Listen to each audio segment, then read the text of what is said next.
Greetings, everyone. Welcome to the Nerdrotic Nooner. My name is Gary Beekler, and I am live in San Francisco, California. How is everybody doing today? Hail, chat.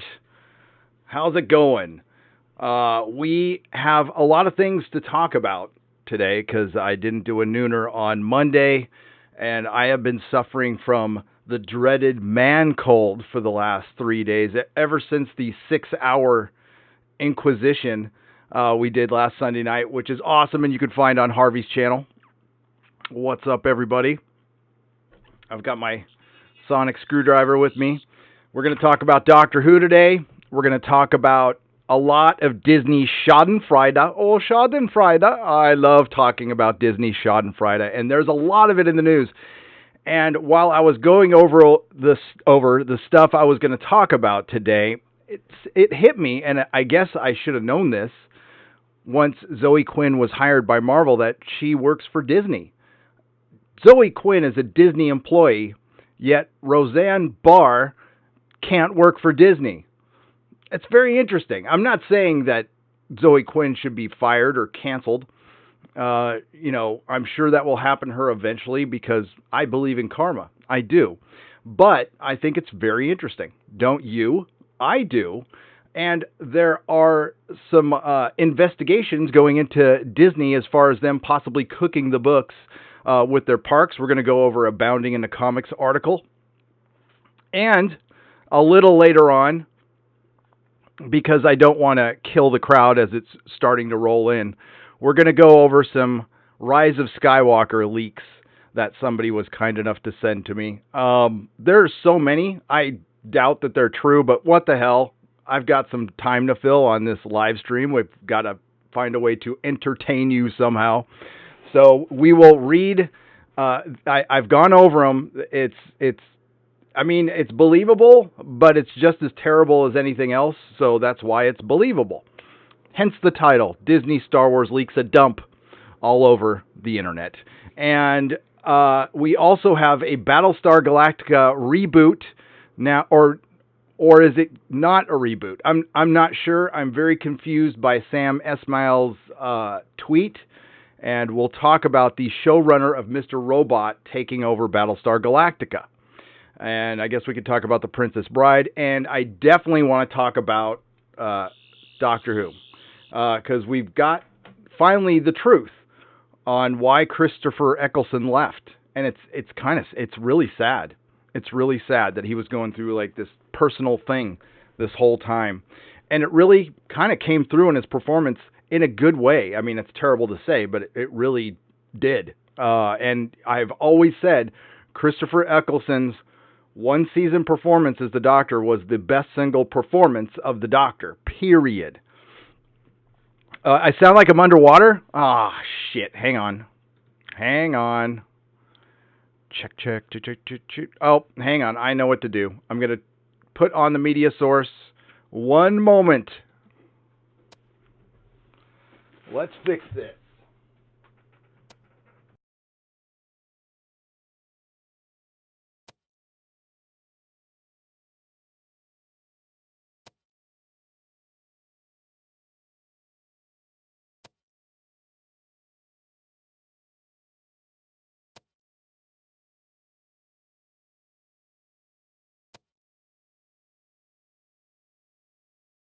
My settings. Yes, that's why. Now, tell me in the chat, does that sound better? Yes or no? I'm waiting for you. Does that sound better? Yes. Okay, good. Good. Sorry about that, folks. Let's turn this off.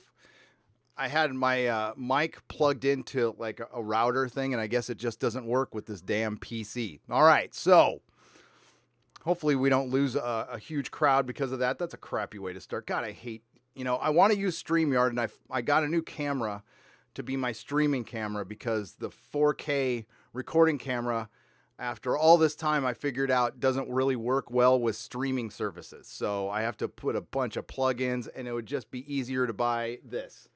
So I bought a cheap little camera for streaming, but I didn't have time to set it up today. So Uh, everything. It's okay. It's okay. Uh-oh, that's a bad symbol right there.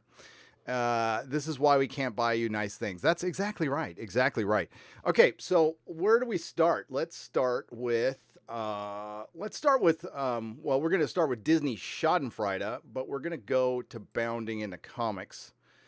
And I want to go into the investigations. Let's do the boring stuff first, shall we? I mean, it's not that boring. It quite excites me because I do believe in karma. And this is certainly Disney karma. Former Louisiana Attorney General Charles Foti launches investigation into accounting fraud allegations against Disney. This is from Spencer Bakuli from Bounding into Comics, which is run by our good friend John F. Trent. Former Louisiana Attorney General Charles Foti has begun an investigation into the allegations brought against Disney by whistleblower Sandra Cuba, a former employee who claims that Disney falsely inflated revenue reports for 18 years.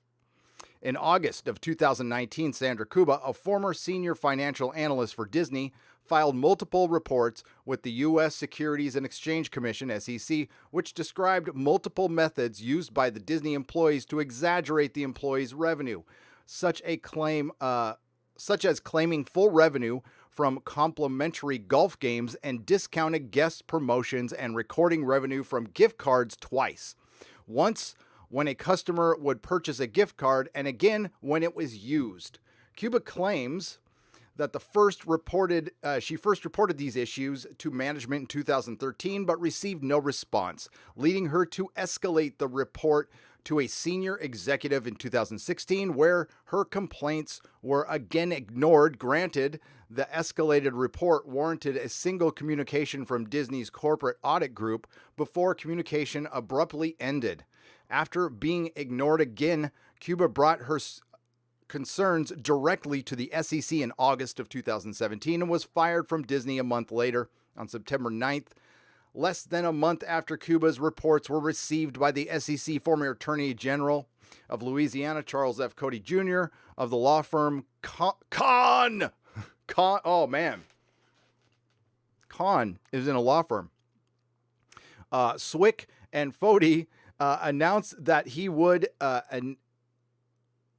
be initiating an investigation into whether Disney's officers and or directors breached their fiduciary duties to Disney Disney shareholders or otherwise violated state or federal laws. In August 2019, news media sources reported that former Walt Disney Company senior financial analyst has filed a series of whistleblower tips in which the Securities and Exchange Commissions against the company alleged that its employees had utilized a variety of schemes to systematically overstate revenue by billions of dollars, including 2008 and 2009 revenue possibly being overstated by up to $6 billion. The former employee also charged the company executives were unresponsive to her attempts to report the issue and that she was ultimately fired soon after she contacted the SEC regarding the matter in August 2017. Following the announcement of the investigation, two former Disney employees publicly discussed their alleged experiences with Disney's fraudulent accounting practices. One employee described how one project was a complete disaster and they marked it as profitable. Though the employee notes that this is knowledge regarding the topic is hearsay and that they have zero proof of anything. Another employee has since deleted the relevant tweet from their account, stated that when I asked about certain monies being created that really didn't exist, well, let's just say I never got the answers. Okay, so Disney might be inflating their revenue at the parks. I mean, sure. I've always kind of wondered how the parks can be the most profitable thing because they are the most expensive thing. I mean, and I've said it in my video, which certainly got suppressed. There is no doubt that that thing got stamped down because it happened to Doomcock as well. We both did videos on the subject, and it was way below my average. Maybe this stuff bores people. I have to consider that. I'll always consider that. But people really love Disney Schadenfreude, and I do too. And I think it was very curious that that was one of my lowest performing videos. Now, when it comes to Disney, again, cooking the books, just, the liability insurance on that place must be astronomical.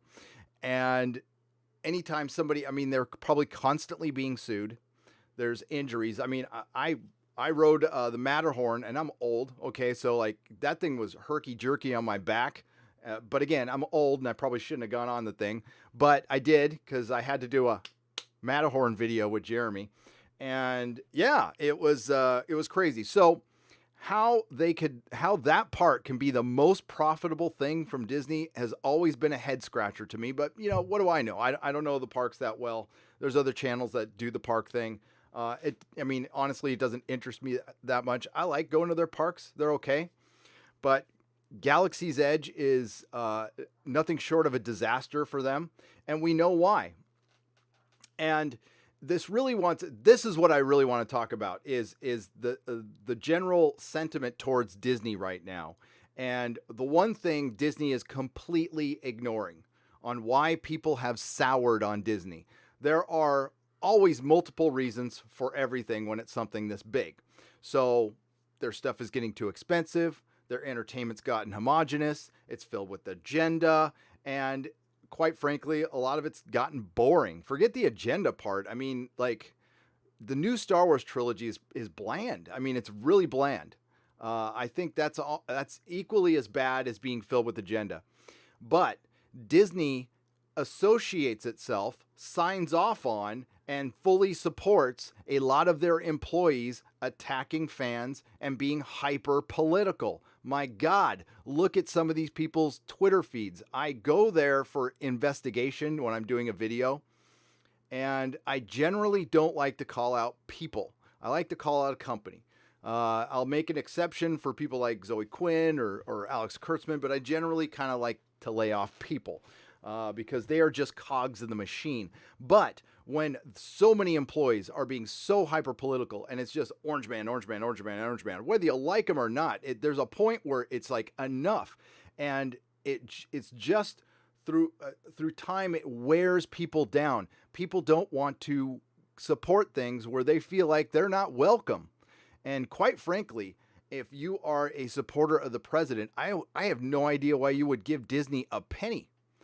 I really don't, because they don't want you around. They've made it very clear when they hire people like Zoe Quinn as a middle finger to Comicsgate. I mean, that's what that hire was. And, not to be out, Marvel did it because they didn't want to be outdone by DC, who were the first to do it. They hired her at Vertigo. It was a political statement hire. It wasn't based on her popularity. It was based on the controversy, as Comics Division brought up, and what she represents. And it's really not about her. It's about what she represents. And if Disney is signing off on, the family-friendly Disney is signing off on this stuff, they fired Roseanne, didn't let her back. They fired James Gunn, let him back. And I don't think James Gunn should have been fired. And I don't think Roseanne should have been fired. And Zoe Quinn, that's up to the company. I personally wouldn't hire somebody like that. But you know what? In the past, I have. But I didn't know what I was getting into until a week later. And then that person was shown the door. You might have heard this person's name. I almost hate to bring it up because your boy Zach has talked about her. But it's a young lady named Susan Auger. We'll just leave it at that. So... yeah, again, I don't want to cancel Zoe Quinn. This is not what it's about. It's about the hypocrisy of Disney, the family-friendly Disney. And they brought this upon themselves. If Rianne Johnson listen, Kathleen Kennedy said what she said, and I think some of it was taken a little bit out of context and some of it was not. Especially when she said essentially she doesn't owe the male fans anything. That's what she meant. You can parse words on that one, but that's what she meant. And it's obvious with what we get in the finished product. But hiring Zoe Quinn, again, forget Zoe Quinn, hiring Zoe Quinn and putting her on a book called Deathbringer. You had to know what you're doing, DC. So, and Marvel still employs her as well. What she's writing, a Patsy Walker Hellcat story. God, I used to really love Hellcat. That was like one of my favorite characters when she used to be in the Defenders. I liked Hellcat back in the day, the 1970s one. But Jesus Christ. And this just goes on. And, this giant overcorrection in Hollywood, and it's this, it's what I did my last video about. It's just this reciprocal thing. It's the Access Media has used what last power they had over the major corporations, which was to call them out constantly on, diversity and inclusivity. Basically saying, well, if you're not hiring enough people, you're essentially, you're an ist or a phobe unless you hire some more people. And that's the last power they have because they've become such shills. So now the franchises have used that to their advantage because they're smart business people and they get the free advertising. And that, when you're hiring Zoe Quinn to get clicks for whatever, Hellcat's not going to sell. She's not going to add a single sale to Hellcat. The people who like Zoe Quinn don't read comics or buy them. Maybe a couple of them will buy the comic and never crack it open. Maybe. But I'm guessing it'll be in the tens of thousands for sales, and that's to comic shops, to actual people. Probably not. By the way, happy New Comics Day. Happy Hump Day. I do not miss staying up all night on Tuesday putting subscriber books away. That was the worst part of the job because I have like raging ADHD, so I always read the books, and a job that normally takes 2 hours took me like 4, 5, 6. But let's get to what you're saying. Like that was on my brain. I'm like, oh my gosh, she's a Disney employee. And this is where like things hit rock bottom. I recorded an entire video on Zoe Quinn. I'm going to put it on Patreon. I'm not putting it out public because I kind of said what I needed to say in the Friday Night Tights live stream, which can be found on the Nerdrotic live channel. So if you want to hear what I said, and quite frankly, the other guys there said better stuff than I did. But I'll put the video on my Patreon, and I was just, it was a rare rant. I was just done. I could not believe they did that. I'm like, forget her. In the video, yes, the thumbnail had her on it and everything, but it wasn't about her. It's like, it's the same thing what I said to Marvel in my last video. I was like, what are you doing? What the F are you doing? If I still owned a comic shop, I'd be so freaking pissed. I wouldn't put that comic on my shelf. And I would have, that at this point, I probably would have sold the store. If I was still going good, I probably would have sold the store out of complete frustration. And it's frustrating just watching it from afar now, and I'm not connected to it. And thank God I don't have to pay my bills based on, decisions made by Tom Brevoort or Buvass or whatever his name is. And listen, I worked 10 years. I don't know how to say his last name, and I don't care. Or Axel Alonso. I had to work with Joe Quesada, and that was bad enough. And, I miss Paul Levitz, the days of Paul Levitz. I really do.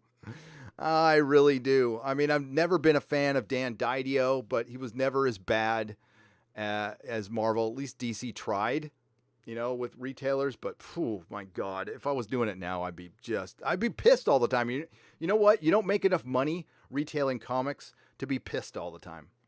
Not at all. So Zoe Quinn does still exist, unfortunately, Nassim. I would like her to go off quietly and live a quiet life. I don't want anything bad to happen to her. I don't want, like life. I forgetting the character's name, but in Harold and Kumar, the guy who said the universe tends to unfold as it should. I totally agree with that. It just takes time sometimes. Justice is slow sometimes. But greetings, everybody. What's up, Maverick and Just Some Panda and old dad, Derek McManus, Mark Lazurth, Kronos. What's up, Kronos? Captain Spire, Mark the Cyborg, Trinoculus P, Ensign Ricky, Nassim Shanbur. Sorry, Nassim, if I screwed that up. Greetings. Avenger 2, Dr. Meatball. What's up? Rom Hack Stash Box. Is that like Rom the Space Knight? A man is no one. A man is no one. A girl is a Mary Sue. Keith Rotzer and Miguel Angel Corjallo. What I hate the most is Chelsea Quinn and Zoe Quinn had titles in an event in DC Comics. First time not buying the event complete. Yeah, it's a popular event too. It's the Batman Who Laughs. And yeah, she's doing like the Wonder Woman version of that. Or no, Donna Troy, my bad. So, disgraceful. It's disgraceful. What's up, Bounding into Comics? Look at that, man. Yeah, I'd be out of business, bro. Look at, there's Bounding into Comics. Everybody, please support Bounding into Comics and Bleeding Fool and Cosmic Book News. Those are 3 sites that really know how to have fun. They have fun with their articles. They're not full of agenda. They take on the stuff that nobody else will. They're essentially the YouTubers of the media. They are not the access media. They are the media. And John F. Trent is a friend, a trusted friend. And yeah, can't wait to see you in New York, man. Can't wait to see you in New York. And yes, I'm going to the New York Comic Con. Be hanging out with Jeremy, and I don't know if I'll be. I mean, he didn't offer to drive me around. Good, but I know Cecil will be driving around New York. Maybe Cecil and I can go to a meeting. I'm just kidding, Cecil, man. I'm sure he's fine. I love Cecil. Cecil is love. He was on fire. The High Council last night was hilarious. Hilarious. I don't know if Jeff kept it up or not, but it was funny. It was. All right. Let's get to a couple super chats here, but we're going to be jumping in and out. This is about as close to drunk as I'll ever get. I'm a little woozy from the man cold. So, but we're going to do this. Psycho Dwarf 9, $2. Listening to you at work, setting up for 300. Psycho Dwarf is a caterer, 300. Oh man, that sounds like a lot of work. Something I really wouldn't be into right now. But thank you for the $2, Psycho Dwarf. I hope you have a great day at work. And is it the 300? Are they eating like meat off the bone?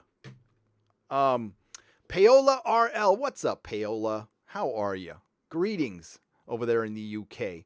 For $4.99. Hi, Gary. Proud winner of Swag Bag here. Oh, right on. Look forward to receiving it. Greetings to Mrs. Nerdrotic. She's awesome. She is brilliant. She has come up with all these great ideas, and really the channel is still rolling because of her. I'm getting caught up because of her. So, and you know, she does kind of run her own business too. So, you know, that's a strong whammon right there. That's a powerful whammon. That's my strong female lead. That's what she is. Thank you, Paola. I appreciate it. Yeah, we got buttons. We're going to have shirts to give away. We're going to have swag to give away in New York. But I'm also going to be in SoCal on the 27th and 28th of this month. So 2 weeks. Not this weekend, but next weekend. There's a Lord of the Rings.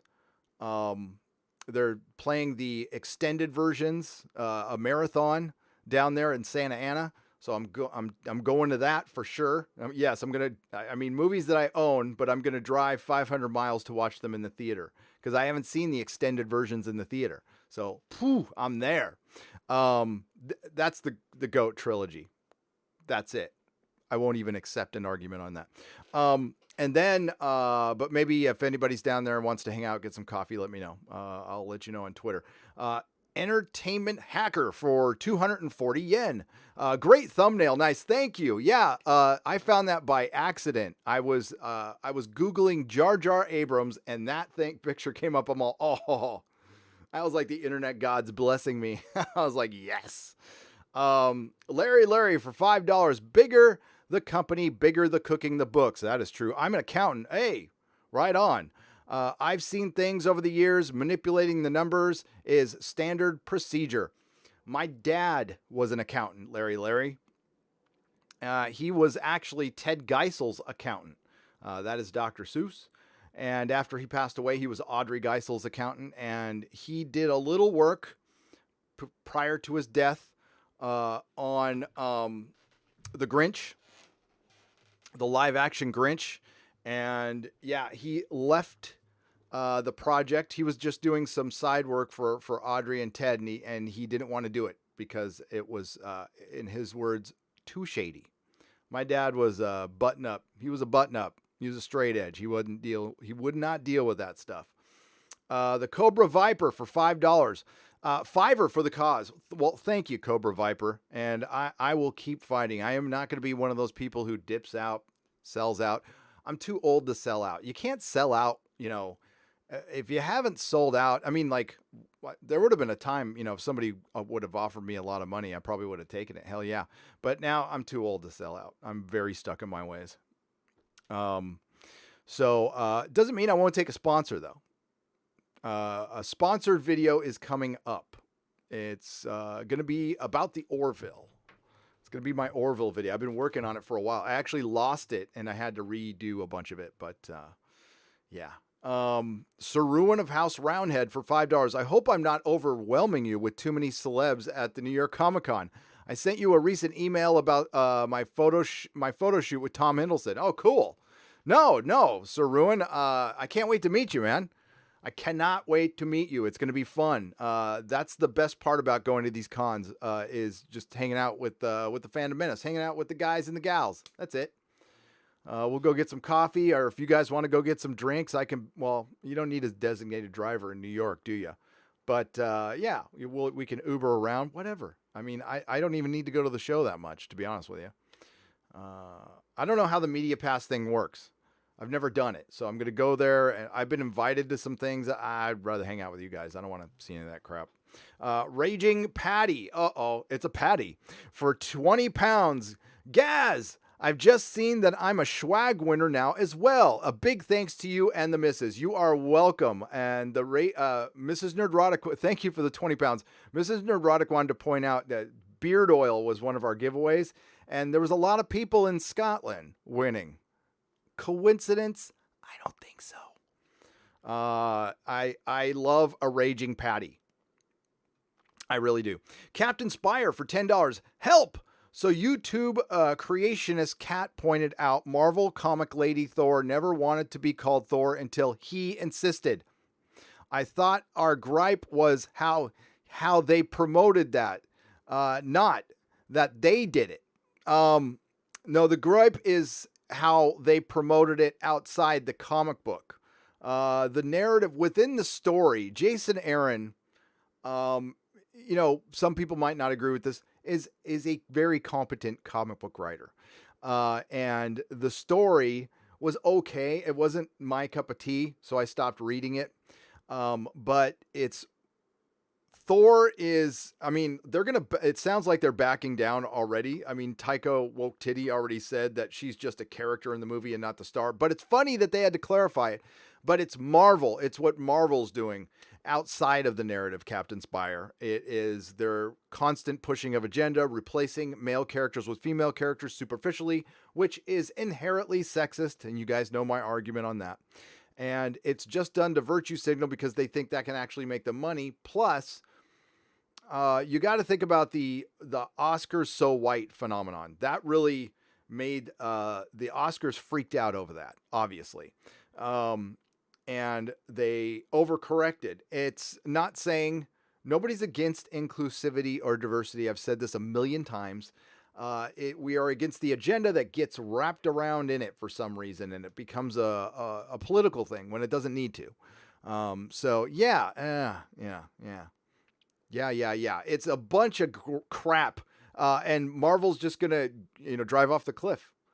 They're gonna. I mean, okay. I mean, if you want to completely ignore us, and the thing is, what I said in my video is like, just ignore the Access Media as much as you ignore us.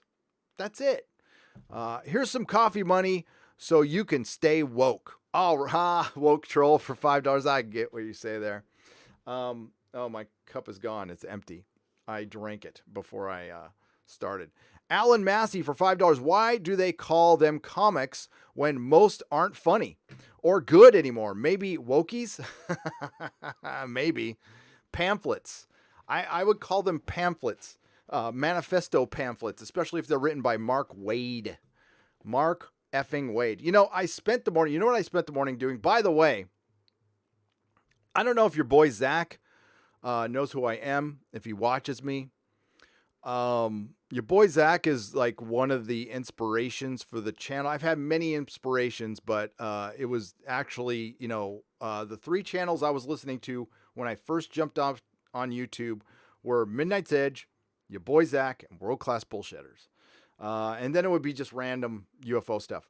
So I spent the morning listening to your boy Zach videos because guess what? I got unsubscribed. Bell was off. Subscribe was off. I've been subscribed to him for 2 years, 2.5 years. And he was talking about the Zoe Quinn issue as well. And I was interested to hear what he said because I think her hire has everything that was directly involves him and EVS and just some guy and Comics Division and Englentine and Doug Ernst and everybody involved in the Comicsgate movement over time. And I think it was a direct result of that. So it was very interesting to hear his take. Go check out his videos. He did 2 of them in the last 24 to 48 hours that were very good. Basically, calling SJWs anti-customers, because I think that's a great term for it. And I totally agree with. I was watching a little bit of EVS's car stream today, and it's very interesting how this thing has evolved, and how the Phantom Menace is taking things, and I really love what the Phantom Menace is doing right now, which is not what's the best way? I'll say on my Twitter that I am a proud member of the Fandom Menace, but I am not Fandom Menace. Fandom Menace is a very loose movement, a collection of individuals united in the principle of respecting the fan. But the minute we become organized, what they can do is they can put us off into a corner. We need to stay. It's kind of like guerrilla warfare. We need to be able to like blend into the background, kind of dip in, dip out. Also, that's not what my entire channel's about either. I will talk about Game of Thrones and I will cover The Expanse when it comes out. And I'm going to talk about things that aren't Fandom Menace all the time. And,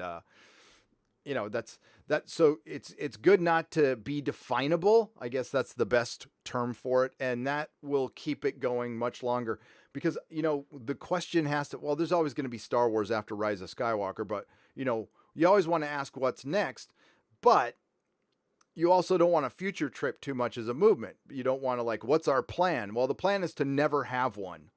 Take it day by day. God,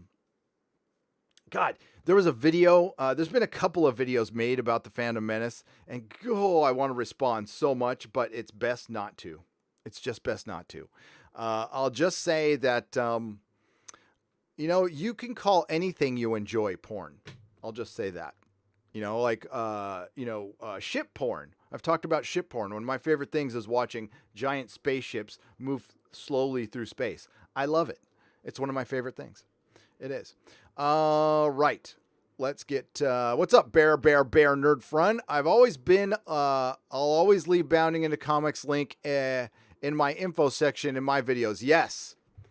I've always been, I believed that, and I don't think it's true. I don't put outside links of YouTube in the description. Oh, you want to know why? Because I listened to Alex Becker. Alex Becker was the guy who said, don't put links out to outside sources in your description. And I probably shouldn't have listened to him, considering the traction his channel's getting now. Maybe I should put those in. You know what? I will from now on. You know, because I used to like Alex Becker. I mean, I don't watch his stuff anymore because he doesn't talk about, Star Wars. I'm not into, pyramid schemes or any, or I'm sorry, financial planning. Because I personally, I'm very happy being a thousandaire, and buying secondhand furniture and buying used cars, because I'd rather buy action figures. Princess Bride reboot is now the most unpopular decision of the year, says fourth drawer down. It's dumb. They need to really, for one, no. The worst decision of the year is calling your streaming service Peacock. So the Peacock is streaming. You're going to rock out with your Peacock out. Okay. The streaming services from the legacy networks are going to fail miserably. And you will see them somehow. You know what? I'm going to call this right now. Tom, if you're out there, Andre, I want to do a live stream. We're going to bracket the streaming wars, kind of like the NCAA tournament. Let's bracket the streaming wars and let's pick who wins. And it's going to be 4, right? I think we can all decide it's going to be 4. So we can make brackets. We can get everybody involved, and we can do the streaming war brackets. I think it's time, because there's way too damn many anyway. So yeah, it's Peacock network streaming. I don't get that.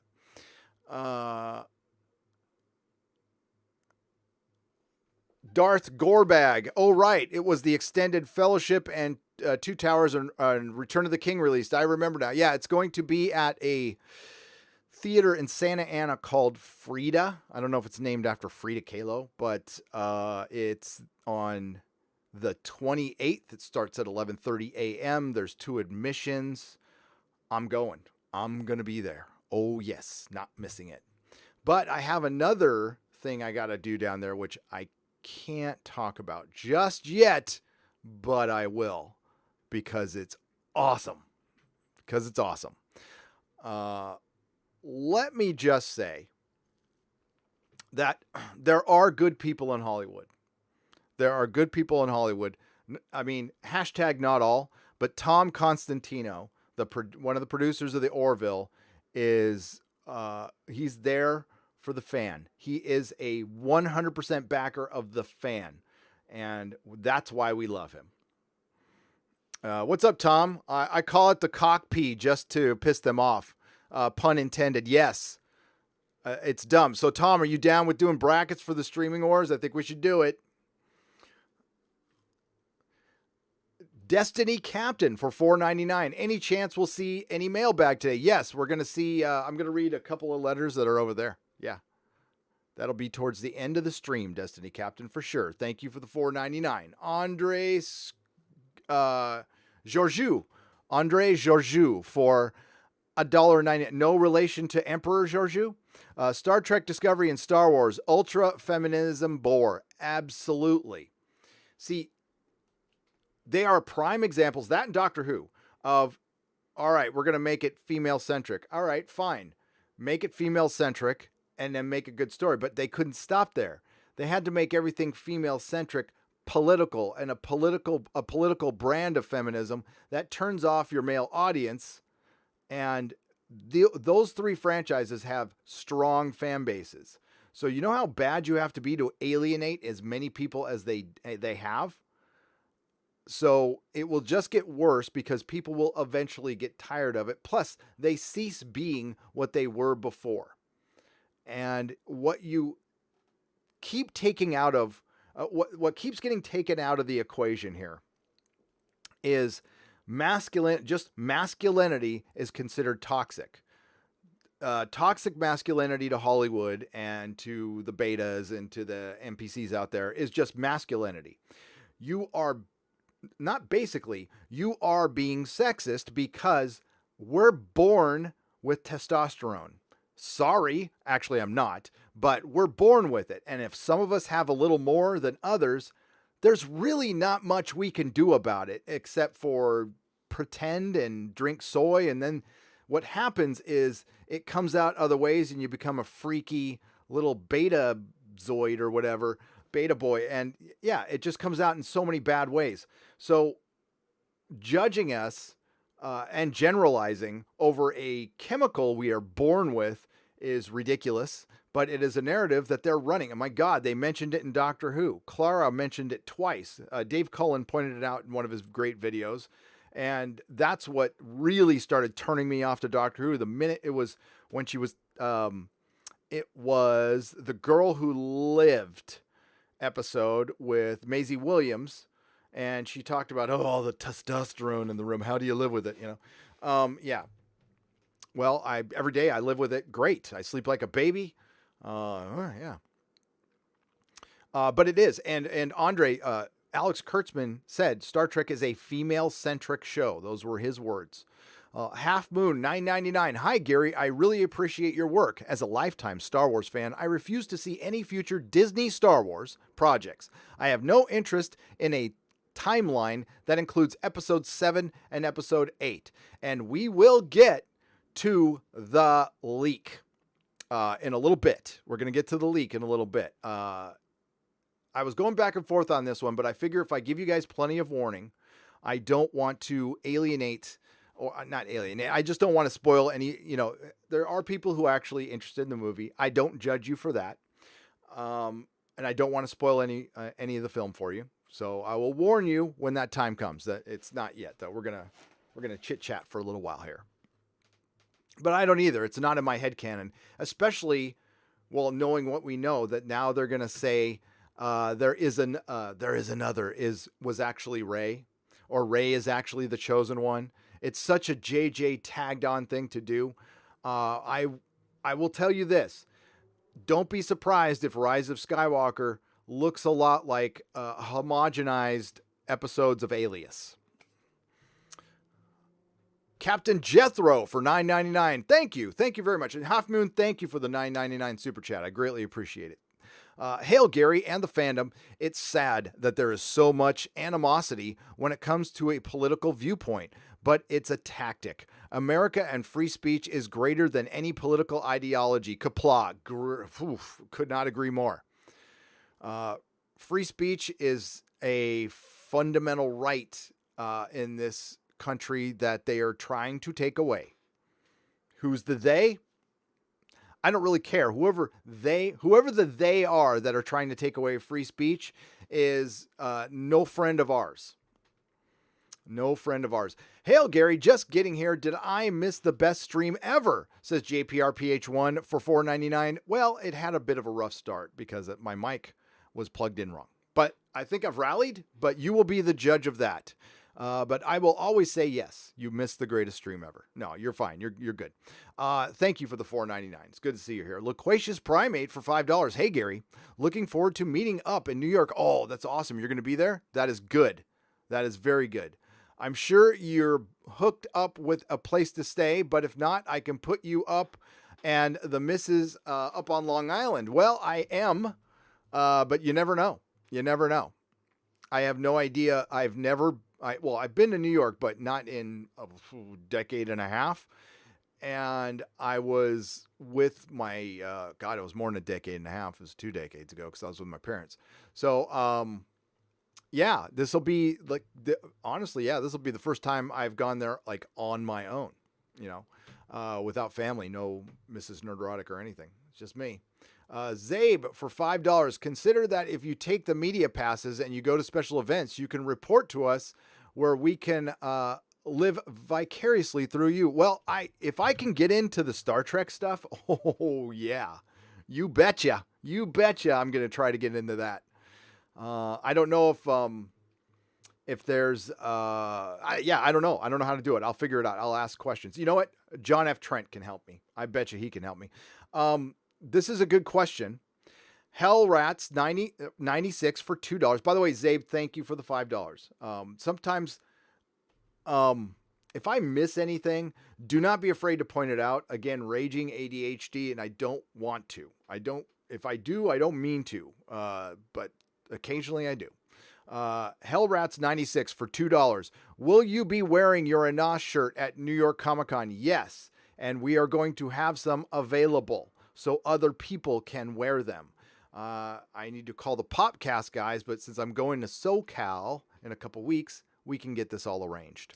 Rhino 4563 for $5. Can't wait for New York Comic Con, Gary. Can't wait to meet you. And I can't wait to meet you. That is the reason I'm going. F Star Trek and F everybody. I want to see the Fandom Menace. I want to see the faces of the Fandom Menace. I won't pay for TV license here in the UK, but I will pay for TV I like. So here's a $5.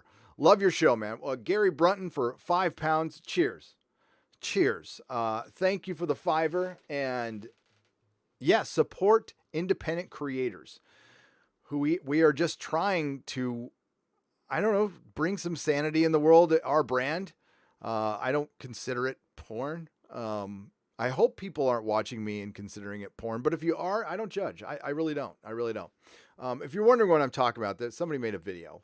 The typical, I'll say this. Every single damn time another YouTuber makes a video about another YouTuber, it's never really about the subject that's in the title. It's never really, because they always start out like, I'm a fan. I never watch these guys, but I know everything about them. But it's about when a certain group of YouTubers pass another one up, or the YouTubers losing traction in the channel. I always say, and this is advice for myself too, look inward. Always look inward. Don't project.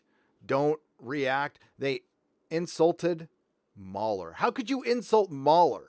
Well, he did it poorly too. He insulted EFAP by calling it NoFap. Well, if you're NoFapping, that means you're either asexual or you're sexually satisfied. He probably meant to say like always fap, which again, I mean, that's not bad, but that was his insult to Mahler. To Mahler. Why would you insult Mahler? We love Mahler. Thank you, Gary. And by the way, proper spelling of your name, 1 R.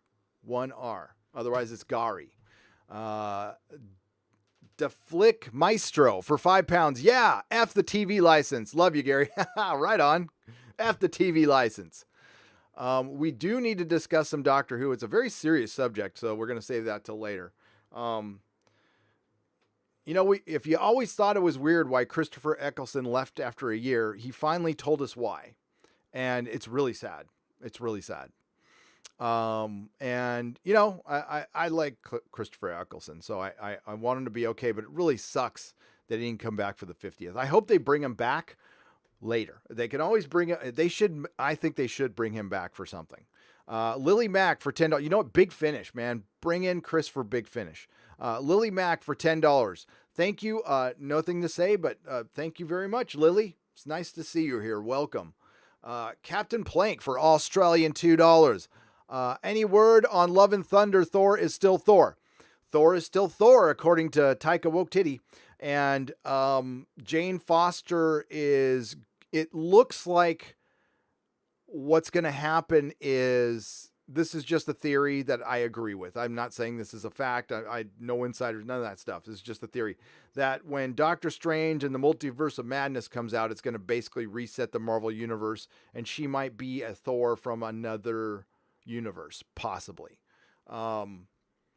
Which would, I mean, it's fine, but the fact that you have to come out and clarify, the reason they had to come out and clarify it is because people just assumed she was taking over, because they're doing it in everything.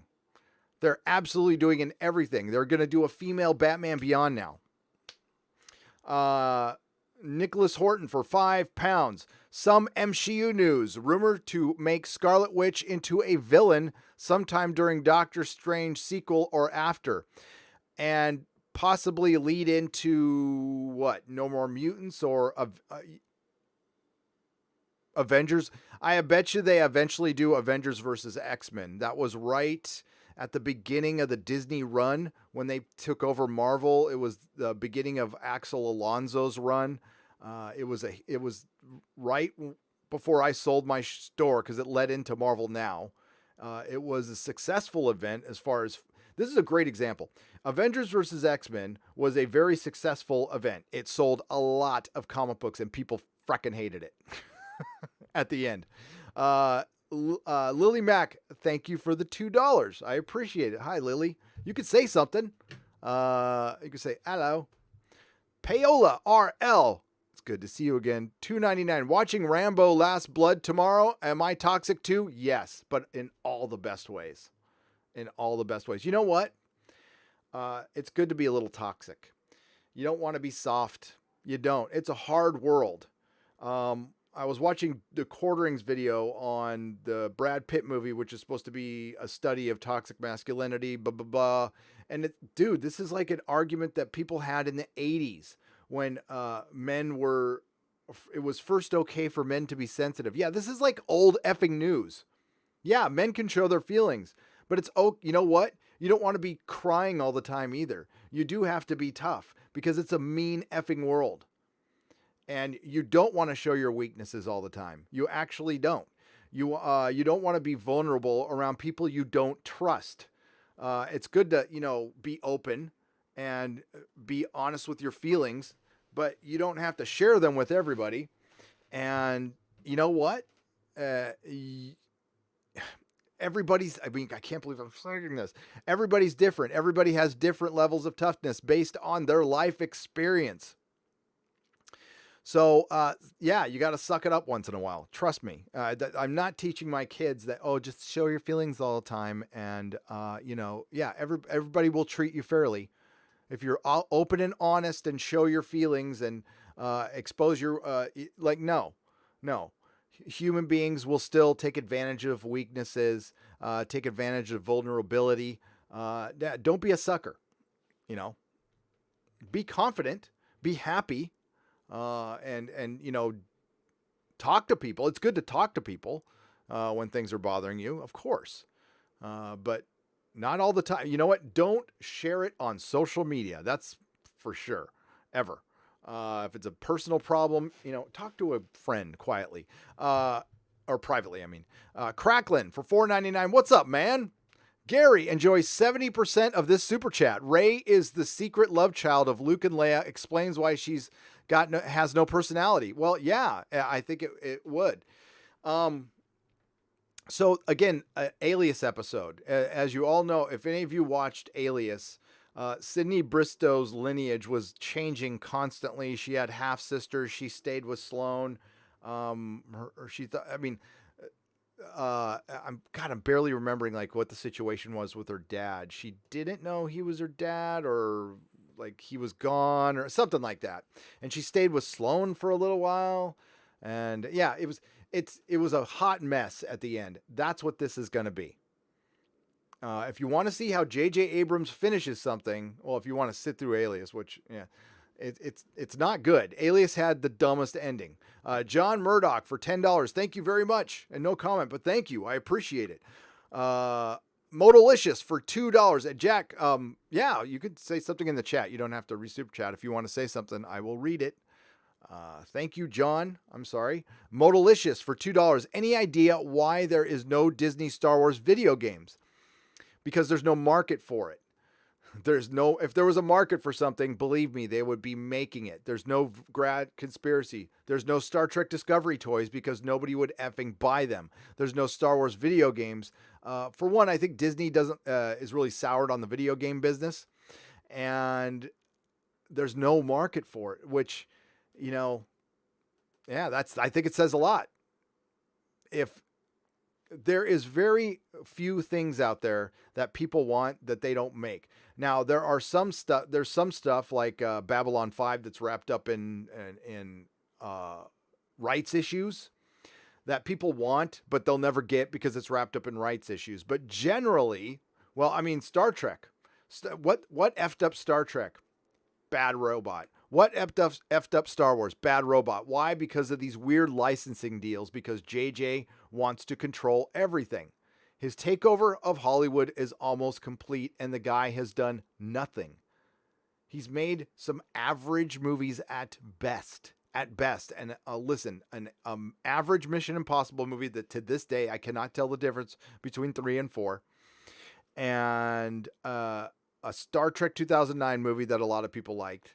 That I liked at first, but what it brought us is terrible. And it's, yeah, and Lord of the Rings has bad robot people involved, and it makes me sad. It does. Lady Mist for $10. They are wasting time and good stories with all removing of male into female. Just create new characters that are female and leave the male ones male. Yes. So we don't want there to be less female characters. We want the return to we want equality. And the answer is, well, it wasn't equal for so long. Something you, the fan, and I had nothing to do with. So they're overcorrecting something they did or they perceived, which, times were just different. Things evolve, things change. I understand that. But what you're doing is you're making masculine females. It is women acting like men. So I think there's a very small audience that probably likes that.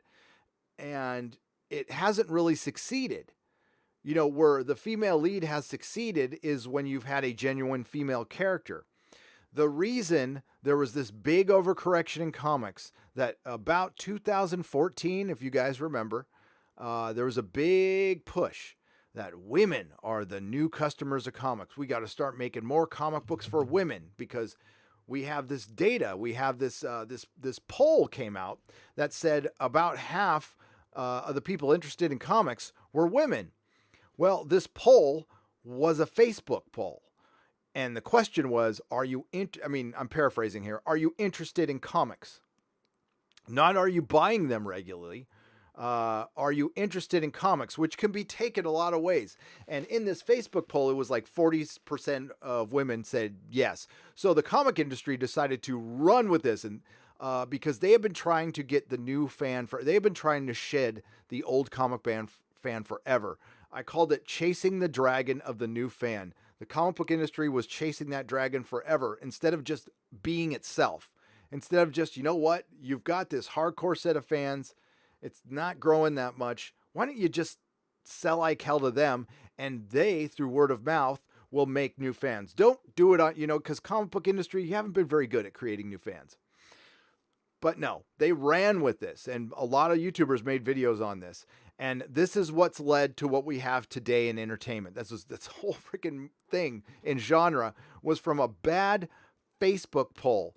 Facebook poll that really, the data on it was so horribly wrong in every way. Poll comic shop owners. Ask them. Everybody, well, most of them have records on how many female subscribers they have. If you polled a third of the comic shop owners, and just generalize, they didn't have to give real numbers, they would have found out that it's like 15% of women who go and purchase comic books on, we'll just say, a monthly basis. Forget weekly, on a monthly basis. To be considered like a hardcore comic book fan, in my opinion, you need to be buying and reading comics once a month. A good stack. Couple of trades, say 5 to 10 comics. And that's, and I'm aiming high on that one, 15 to 18%. And I tried when I got to my store, it was one female. But they're interested in comic book heroes. They're interested in pop vinyls. They're interested in the movies. And I know it's different for the films, but the comic book industry is the proving ground, and it has failed miserably. And we've said it over and over again. And it will have the exact same results in film, because your foundation of storytelling is masculine. It is big, buff superheroes kicking ass and then being in a soap opera. So comic books are soap operas where there's lots of violence. And that's what us dudes liked. That's what we grew up on, decades. And then you just throw that away. Why was the MCU so popular for so long, and why were they the only movies of any kind of like consistent success in Hollywood over the recent years? It's because they were masculine, because they are what they were.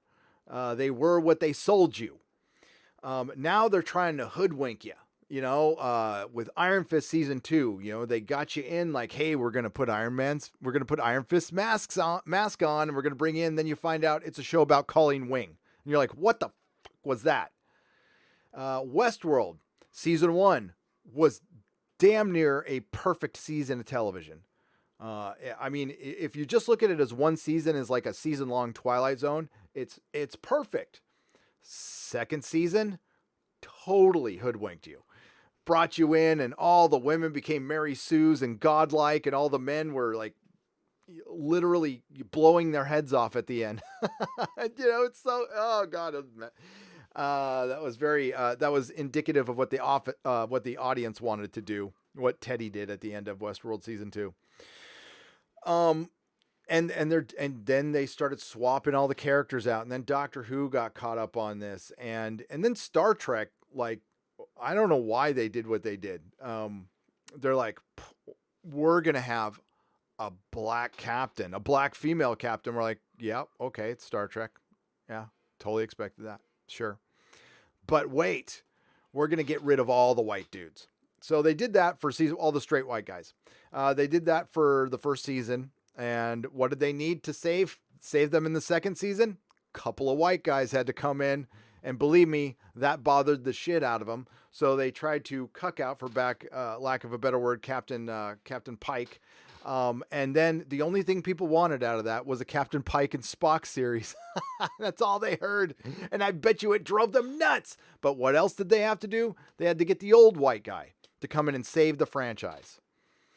So you're going to have, listen, with genre, there's a certain, it's got a certain audience, 18 to 49s, male and females, women like to see guys too. And again,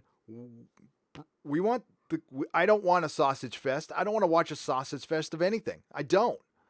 And it's just the overcorrection that Hollywood is starting to recognize. I played some audio at the end of my Friday. Please watch the Friday Night Tights podcast. It's on Nerdrotic Live. It's the last 2 weeks have been great. So I finally followed through on this idea that Penn Farm Girl gave me to bring in guests, and it took me a while to get it together, but the last 2 weeks have been just lots of fun. It's a fun show. Towards the end, I played some audio from Freddie Prinze Jr. Now, we don't want to forget Freddie Prinze Jr. attacked our friend Jeremy on Twitter about a year ago, but it looks like, well, he's come around. And you're going to start seeing a lot of people coming around because of David Chappelle. David Chappelle made it safe to come around. And what did I hear in the live stream last Friday? Jim Jeffries, whatever that dickhead's name who, suckered your boy Zach into that interview at Comic-Con last year. All of a sudden, he's complaining about PC culture now. Screw that guy as an interloper.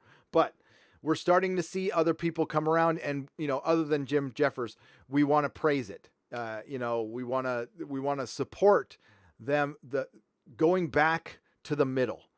And that's the thing, the misrepresentation of Comicsgate, the misrepresentation of the Fandom menace is that we are this right-wing movement. No, Orange Man fans, right-wing people are welcome. We're just not saying they're inhuman or not inhuman, but unhuman. We're not saying, we're saying they're actual people that we want to hang out with in our live streams and stuff and just talk about nerdy stuff. That's it. We don't want to depersonate anybody. We don't want to cancel anybody. We really don't. You know what? The Fandom menace can have people who like The Last Jedi in it. You want to know why? Because it's not a goddamn membership. There's no gatekeeping. You can you can like The Last Jedi, but not like Doctor Who. I mean, there's a lot of reasons to be, or you just like the people in here. That's it. That's all it takes. There's nobody out there can say you are or aren't Fandom menace, period. And if they do, well, that's the kind of shit that I don't want to be a part of. So, there, I was on a little rant there. I'm sorry. I apologize. But let's get to Lori Roberts for $5. She said, can't wait to meet you in New York. I can't wait to meet you either, Lori. I didn't realize how many of you guys are going. This is great. It's good to see you, Lori. SPDA242 for 20 Swedish crowns. Image Comics. You don't seem to be a fan. Not anymore. Not anymore. Image Comics was a shining example of what a good comic book company could be. But ever since they moved to Berkeley, no, I'm not a fan. I'm not a fan of, they've become SJW nonsense as well. Lady Mist, thank you again for the $10. Captain Destiny Captain. I liked him at one time a lot, though. SPDA 242 a lot. I'm a huge Todd McFarlane fan. He is Stan Lee 2.0. He had a lot of criticism. He did a lot of crazy things, but I like entrepreneurs that do crazy things. And I love his art. I own every comic he's ever drawn anything in. And I particularly love his Hulk run. I think his Hulk run is woof. Destiny Captain, $4.99. Been going through the Nerdrotic archive. Really enjoy. Oh boy, your optimism is delightful. I saw somebody share my Last Jedi review where I was a beardless boy. A beardless boy. Okay, I have to explain. The reason I shaved my beard is I was going to work for Tesla and I was going for an interview. And I'm old school, and I thought I had to shave my beard. And I get to the interview, and the guy interviewing me has like a giant beard. I'm like, fuck. Brad Lancaster for Canadian $2. Soy Wars versus Soy Trek. Which is worse right now? Star Wars. Star Wars is worse because this is to me. Star Wars to me is the Skywalkers. And with all due respect to the EU people, I don't know much about the EU other than the Dark Horse comics I read. Knights of the Old Republic is badass. I love that stuff from Dark Horse. But it's still Luke, Han, and Leia. And Han Solo was one of my favorite characters in all of anything. And they destroyed him to where he's not my favorite character anymore because of the way he ended. Luke Skywalker, destroyed. And it was an abomination what they did to Luke Skywalker. And it's blasphemy. It's nerd blasphemy. And Rian Johnson did it with a smile. And the more I think about it, I mean, again, books are going to be written on this stuff. And we got the Fandom Menace book being written by the author Stephen Walton, which I will plug in a little bit. Because he really went in there to destroy it. I'm not a JJ defender of any kind, but he can't be happy. I mean, I will begrudgingly admit that I didn't like the Fandom Menace, but there were a couple of things initially I was interested in. I was interested in Finn. This was prior to the trailer. I'm like, dude, a freaking stormtrooper like going AWOL. Yes, I want to know. And then they made him a clown, which is, I mean, just want to talk about racist. And Snoke. I was actually interested in Snoke because I like Andy Serkis. So, yeah. I'm wondering if you were open to show where subs send in their ideas to fix the broken franchises. Asked Destiny Captain for $4.99. Gary at nerdrotic.com. That is the best place to get a hold of me. I'm going to be shutting down the Facebook DMs soon because I just can't get to them. So everybody needs to contact me at GaryNerdrotic.com. I would appreciate that. And yeah, please keep it coming. You guys send me great articles. I get inside stuff. I get stuff I can't talk about. Whew. And then, occasionally I get a sponsorship I turn down. Soy Wars versus Soy Trek. But Soy Trek, Brad Lancaster, it's because they haven't destroyed, well, they destroyed Kirk and Generations a little bit, but not, I mean, they could do a lot worse. Believe me, they'll try. Johnny Matrix, this just jumped on me. Oh, there you are. John Matrix, sorry, for $5. Big fan, Gary. You have influenced my content. I love Rode mics and use them as well. Be safe, brother. Well, Johnny Matrix, I'm glad. I keep calling you Johnny. John Matrix. Yes, I use a Rode mic because it's easy. You just plug it in. But I'm going to be going to an XLR connection with the PC because, as you can see at the beginning of this podcast I have Pro, but the mics are great. It's worth the money. It really is worth the money because it's just simple.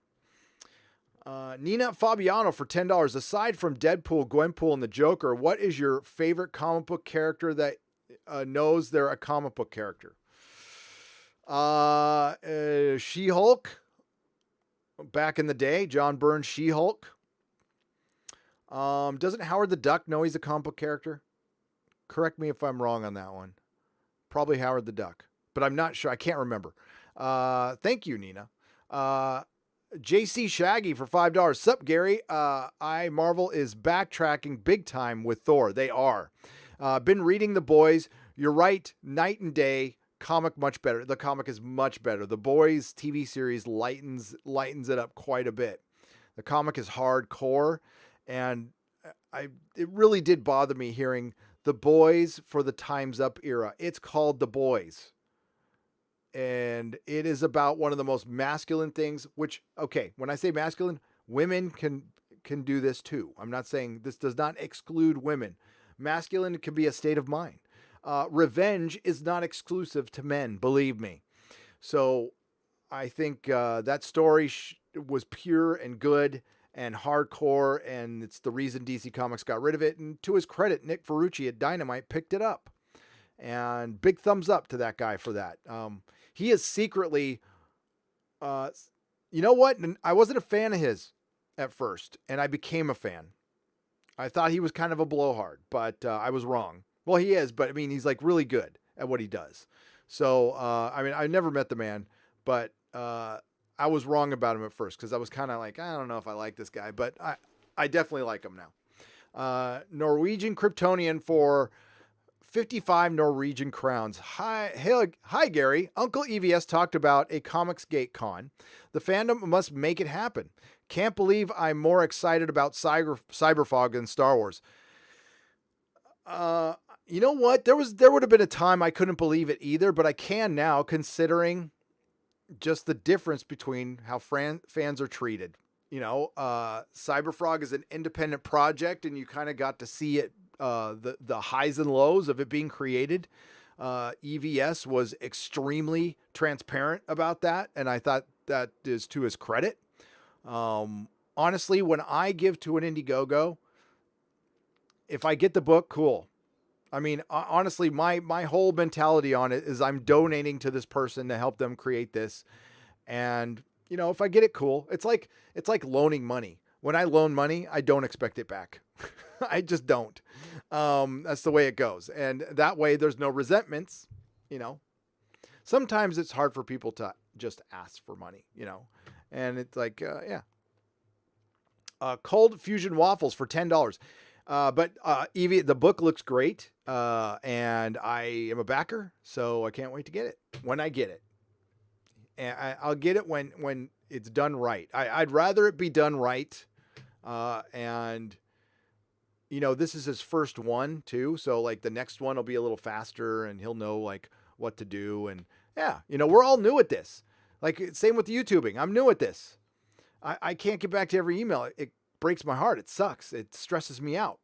But there's a point where I'm like, I'm doing the best I can. I don't mean to insult anybody, except for Disney and Alex Kurtzman and just his work, not him personally, and CBS and, you know. Gary, may the NCR tremble at your name. May the sugar bombs always flow as you conquer the wastelands of doo-doo. Hail, Gary! Gary, sorry if the Fallout gag is getting tiring. Love to you and the chat. It's not getting tiring. It's okay. It never gets tired. People saying thank you does not get tiring for me. It motivates me. Just like the people who, you know, talk shit motivates me. It does. Vexen for $5. Glad Babylon 5 rights are wrapped up. Mean they can't ruin it. Like every other major sci-fi series. Just finished my yearly watch of it. So good. God dang it, I gotta finish watching it. Everybody loves that show. Straczynski is cool. I like Straczynski. I don't like what he did to Spider-Man, but that was a Casada thing.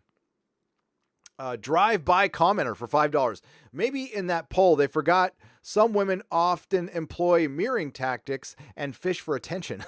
Well, so do men, quite frankly. But yes, that poll was full of shit. And, unfortunately, there's a YouTuber out there who did a great video on it and he took it down. Nurkish did a great video on it and he took it down. I wish he would put it back up because I would love to make it an example. But I don't want to tell him what to do. Sir Michael the Tall for $4.99. Big fan, Gary. Alias was 2 seasons of awesome, agreed, followed by Met and pure train wreck. Seasons 4 and 5 were unwatchable. JJ just can't finish. Alias, the final episode, was the first thing I watched, first television I watched on a device. It was on my iPod. Remember iPods? And I was in a traffic jam with Nerdrotic Jr. and he was taking a nap. I was on I-5. The Grapevine was shut down. So I watched the final episode of Alias on like a 2-inch screen. And I almost threw my iPod out the window. iPods. Wow. That was a long time ago. It was, I actually, but that's what JJ probably likes to think himself like George Lucas. JJ is a good conceiver. I'll give him that. He can conceive a plan pretty well. George Lucas can conceive a plan and lay out an entire plan better than pretty much anybody on the planet, but executing it needs to go to other people who work well with George. George still needs to be involved. JJ is a gnat on meth, so he'll start something and leave. He started Alias, left to Lost, left Lost, went to the movies, left. As soon as he got to Star Trek, I'm like, he's going to leave Star Trek. He left Star Trek. He left Fringe behind. Yeah, that's what he does. For him coming back to finish Star Wars, maybe it was because he was pissed at Ryan. I don't care. Admin Grumpy Bear for $20. Appreciate your analysis and all you do on this channel. Well, thank you very much. Thank you for the $20 and thank you for the compliment. I greatly appreciate it. Orville Nation for $5. Gary, you are so authentic. Your audience appreciates that. Always telling it like it is. Love to watch. Back at you, man. I try to be. Listen, you can't put up a front on YouTube for too long if you live stream for anything longer than an hour. It's really impossible. All right. Wow, we almost got like 2,000 people watching today. That is brilliant. Thank you, everybody. Hey, a lot of you out there haven't subscribed, consider subscribing. If you like what you see, if you don't like it, then you don't have to. It's okay. And liking and sharing the video. It really helps. YouTube has changed the algorithm. That's a real thing. It's affecting a lot of YouTubers. And I know it sucks asking you guys to do more work because subscribing should be enough, but I was just unsubscribed to a channel I've been subscribed to for 2 years. Diversity in Comics, your boy Zach. I've been subscribed to him since the beginning, since before he had 15,000 subs. Yeah, that was turned off. So please check that and please support your favorite YouTuber. I mean, not just me. Please do this to EVS and Jeremy at Geeks and Gamers and Jeff and Jesse Milestone and Anna and my friend Comics Division and Stephen Walton Jr. and, Ichi Baka. And yeah, support all these people. By the way, hail Snowflame. Hail Snowflame. So I put this tweet out. Yeah, he's got his little dollar bill. This was sent to me. I need to make a Snowflame Migo. I really do. But thank you, everybody. And hail Snowflame. Sir Michael the Tall. Big fan, Gary. Alias. Oh, did I read this? Okay. JJ just can't finish. You're right. I read that one. Sorry. Brad Lancaster for Canadian. 2 Canadian pesos. The overt production placement in Fringe. JJ's so lame. He is. And he's the most powerful man in Hollywood. And his wife co-founded Time's Up. And he became the most powerful man in Hollywood. Coincidence? I think not. Mark the Cyborg for $6.99 or 6 Canadian pesos. Almost 7 Canadian pesos. I've been listening to the Heir of the Empire audiobook while I edit. It's infinitely better than episode 7 schlock. It's chock full of intact Skywalkers. It really is. And that was such a good time for Star Wars. Honestly, the beginning of the EU was, is it the best time for Star Wars? Post the original trilogy, I'll say it's the best time for Star Wars, where the origins of the EU, when Timothy Zahn came in and Dark Horse came in, that was a great time because it was just pure Star Wars. I don't think that'll ever be repeated. So if you haven't read Heir to the Empire, if you haven't read Dark Empire, I like Shadows of the Empire, and then get into the Dark Horse comic books. They're good. They're so good. I really like Star Wars Tales. There's my favorite Star Wars Tales story. Sorry, I'm going to bore you with this, but my favorite Star Wars Tales story has Indiana Jones, and he's looking for Bigfoot, and he finds Bigfoot, and it's Chewbacca, and he finds a crashed Millennium Falcon and a skeleton of Han Solo. It's like, it's like a little short story. It was so cool. I love it. That's my favorite. By the way, though, see, Jeff from World Class Bullshitters might agree with this. I've always been a bigger Indiana Jones fan. I like Star Wars, but Raiders of the Lost Ark is always either my favorite movie or my second favorite movie. Always. It's a perfect film. It's got everything, absolute everything. It's perfectly masculine, perfectly feminine, perfectly scary, perfectly funny, great action, great stunts, supernatural. It's got everything. It's a period piece that's done well. And when I first heard of the movie, I wanted to see Superman 2, and my friend Doug goes, "We got to see Raiders of the Lost Ark." And I was, grew up a Charger fan. I'm all, Raiders? Fuck the Raiders. He's all, no, it's called Raiders of the Lost Ark. I'm all, what's it about? He's all, it's about some archaeologist named Indiana Jones. It's got Han Solo in it. I'm all, oh, that's cool. Oh, and it's made by Steven Spielberg and George Lucas. I'm all, let's go. And we saw it and it blew our minds. We were 12 years old, perfect age to see it. It was, I walked out of there feeling like a different person. It was so good. And it stayed in that theater for a calendar year. That shit doesn't happen anymore. The El Camino 8 theaters on El Camino Real in Oceanside, California. Rhino 4563 for $5. Good Lord, Gary. I just read an article about Spider-Man #1. Looks like Jar Jar and his son are destroying another franchise. Yes. We actually need to talk about that. I hope there's enough time in the day to talk about all this stuff. Abru Hall, Canadian $2. Disney is pushing to kill royalties. Your thoughts? Yes. They're trying to get rid of the back end. And yeah, they have been trying to do this for a long time. And I guess Amazon and Netflix have been getting away with this. It's almost like we're returning back to the studio system where you're going to sign on with a studio and do an exclusive, and that's how you're going to get paid. Changes have to be made because of streaming services, and you can't pay people residuals off of people clicking. Well, you can. What's eventually going to have to happen, Tom? Tell me if you disagree with me or not. These streaming services are going to have to come out with their data. They can't hide it forever because once they start getting competitive and eventually they're going to start selling advertising, they're going to have to come out with their data. Like somebody's going to have to show how many times a video has been clicked. And you know what? Again, YouTube doesn't get talked about at all. We are a major competitor to them. We are a major competitor. And they know it. They know it because I've had people tell me they know it. Disney, yeah. So I think it's interesting.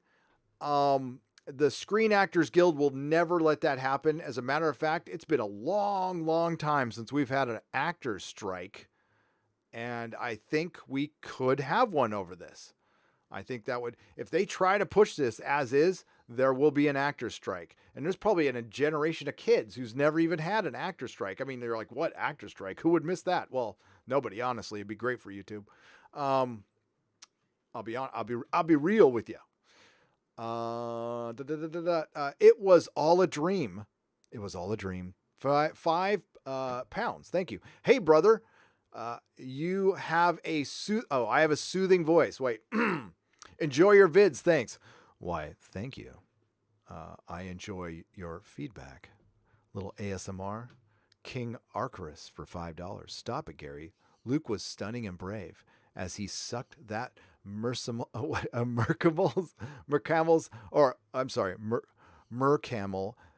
Mammillary. I can't. Mercamel mammillary milk. I'm so triggered right now. I'm so triggered. So triggered. Thank you for the $5. Modalicious for $5. If Joker does as well as predicted, DC Warner Brothers has to make a Snowflame spinoff. Snowflame! That's right. He has to be rated R. It has to be set in the early 80s and 70s, and there has to be mountains of cocaine in it. And I bet you it's real. Thank you, Modalicious, for $5. Then we got Dobbinmog for £5. I will watch your Raiders of the Lost Ark and raise you the Fifth Element. I love the Fifth Element. You're not gonna get a complaint out of me. I damn near spent $700 on a custom Lilu and Corbin Dallas. But it was in Australia, and yeah, it's a lot of money. Mrs. Nerdrotic would kill me if I spent that much. But there's no 1/6 scale Lilu or Corbin Dallas, and I want him. All right. Let's get to an article from our friends at Bounding into Comics real quick, and then we'll get back into the chat.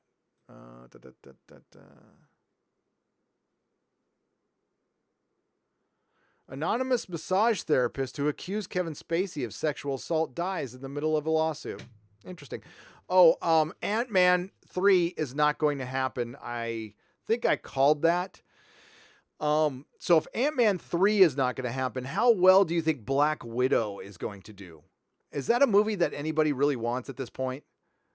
It should have happened in phase 1 and phase 2. It should have been rated R. It should have been written and directed by Drew Goddard, who pretty much conceived the Daredevil season 1, which was perfect effing television. And she should be killing people. I like ScarJo quite a bit. I think she had to bend the knee to the PC culture, but I think we know how she really thinks. So we dig ScarJo. We want to support ScarJo. She is the anti-Brie. And you know what? Marvel and Disney did her wrong. They did her wrong. So they're making up for it by giving us this obligation movie that nobody wants. Who wants to see it? And it's supposed to be funny. Funny. You know what? I think back to Frank Miller's perfect run in Daredevil that gave us the Punisher we have today, that gave us the Black Widow that we have today, that really saved a character that wouldn't have made it out of the 80s. You got to think, Alan Moore took a blobby character about basically muck and mud and turned it into a groundbreaking comic. Why? Because he's just an effing talented writer. Frank Miller took arguably one of the dumber superheroes and made him into currently my favorite Marvel superhero, Daredevil, because of just being a talented MFer.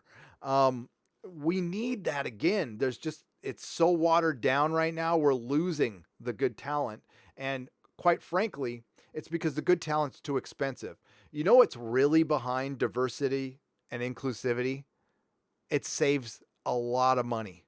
It saves a lot of money to bring in new people who are inexperienced, make them the showrunner of Miss Marvel, and basically it being a virtue hire. And this person will have no idea what they're doing, and they won't have that much control because Disney has a template now and they just do this shit on their own. And they can just hire this person, put them in control, and make themselves look great while, the same people are still in charge. And someday, you know what? Hollywood knows this. They know this. And they just pretend not to notice or play the game. But this is a game of optics. But we all know it's bullshit. And the access media lies to you every day when they try to spin this stuff. So keep doing it, access media. Bounding into Comics loves it. I love it. But if one of you, and we're not talking about Bounding into Comics and Cosmic Book News and Bleeding Fool, solid people over there. Actually, one of my prouder things is Bleeding Fool has me down as a writer, which is hilarious, and it's great. But Screen Rant, Movie Web, Forbes, somebody step outside, step out of line. Rebel. You like to rebel so much. Fucking rebel. This David Chappelle thing is a big deal, and he just made it safe for you. Somebody grow a figurative sack and rebel and tell the truth, because you can't all think that way. You really can't. So, a Twitch streamer was suspended. Well, look at how old is she? I don't know. I don't think anybody should get suspended. There's a market for that kind of thing, then God bless her. Joaquin Phoenix Joker's. So the Joker thing has really exposed a lot of stuff, and I meant to do a video on it, and I still probably will, but it's going to take a ton of research because I need to look at the similar reviews to that and Captain Marvel and Doctor Who. And there, because I noticed a lot of Doctor Who were very tepid reviews that they gave positive reviews. And I know it's exposing the obvious, but I like doing that. I enjoy it. It's fun for me. It's fun for me. Oh, here we go. Who is this guy? Who cares? I was looking for the Spider-Man article. Where'd it go? Hang on. Give me just a moment, folks. We'll find it. Was it on Screen Rant? I think it was. Yes. Some major change. There we go. There we go. Bump. We are going to self-produced here, folks. So there we go. Sorry to bring you to the Shilltastic Screen Rant. This is by Andrew Dice. Oh, that's funny. I saw what you did there, and he spelled it with a Y. Soy. When Marvel announced a brand new Spider-Man comic written by Jar Jar Abrams' son and his son Henry, fans didn't know what to expect. The master of reboots and mysteries is known for his reboots. The master of reboots and mystery is known for his reboots, but not how much you can rely on but how much can you really reinvent Spider-Man? The answer is a shock, and easily the biggest comic book twist of the year. Now, whether or not existing Spider-Man fans will approve of, accept, or even enjoy the Abrams reimagining of Peter Parker and Mary Jane remains to be seen. But if fans were disappointed with Marvel, but if fans were disappointed that Marvel chose to reveal almost nothing about the new Spider-Man miniseries, only emphasizing the 15 years it took to get Abrams on board, the publisher does have a good reason for it. Just a handful of pages into Spider-Man 1, readers all witness the spoiler of the secrecy as the story is flipped upside down. Here's the spoiler warning, blah, blah, blah.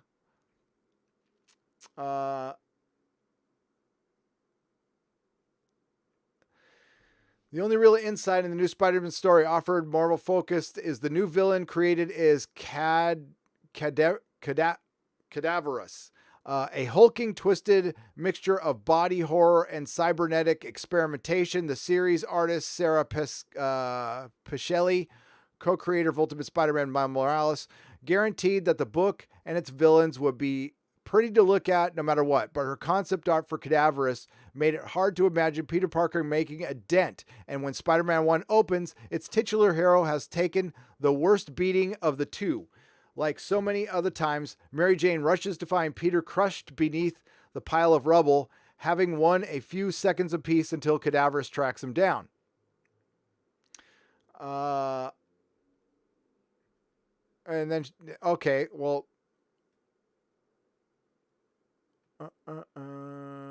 okay, so they kill Mary Jane. Fuck. I'm just going to stop right there. So this is not taking place in the 616. So I'm guessing.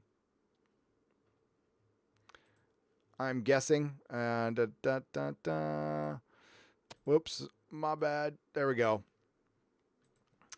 So they kill Mary Jane right away, and it's the real star is Ben Parker, their son. The meta-narrative of the Spider-Man series told by two generations of Abrams finally clicks into place when the story picks back up following the teenage Ben Parker and his day at Aunt May's house, attends high school, stands up to a bully, and oh boy. Fans can conclude that Ben Parker has no clue about the truth about his mother and father's lives, their marriage, or their tragic circumstances of their death and Peter's role in it. That's going to change in Spider-Man 2 as the issue concludes with Ben stumbling on a shock of evidence of so it's like a what if. I don't care. I don't care about anything this guy writes. And listen, I don't trust anything from any celebrity. I am still waiting for Jon Favreau to fucking finish the Iron Man Fing Fang Foom Viva Las Vegas comic that I liked quite a bit, that I don't believe we've gotten the last 2 issues on. Am I wrong on? Did they finally finish that? Did you guys know that Jon Favreau wrote an Iron Man comic called Iron Man Viva Las Vegas that had great art and Fing Fang Foom, and then he never finished it? And I believe it was 2008 when that book started. It is 11 years later, and we don't have it. So that's not the only thing JJ's screwing up. Are you guys ready? Now, I'm going to preface this. I hate to lose audience, but I did promise I'd read this. So give me just a second. Let's see who's still here. We still got a good crowd. I'll leave it up to, well, yeah, I said I'd do it. So I'm going to give you a fair warning here. I am going to read some Star Wars leaks now. Now, this is from a Reddit post that was shot to me. I saw it actually in a couple places in my private DMs on my Twitter. And I'm going to read this. I don't think it's true. I don't think any of these leaks are true, because I will agree on this. Okay, let me rephrase that. Some of the leaks are true, but I think they've spread a lot of disinformation out there because some of them are true. But there's this notion out there that JJ keeps this really locked down house and spoilers don't get out. I disagree. I read a lot of spoilers. Remember when people cared about Star Trek spoilers? Read a ton of those. Force Awakens, there was a ton of spoilers, and a lot of them ended up being right. A lot of them were wrong too. Let's be real. But yeah, this is going to be the first act, by the way. This is only the first act. It's not the second act or third act. It's the first act. And I won't read everything, but and then we'll talk about Battlestar Galactica.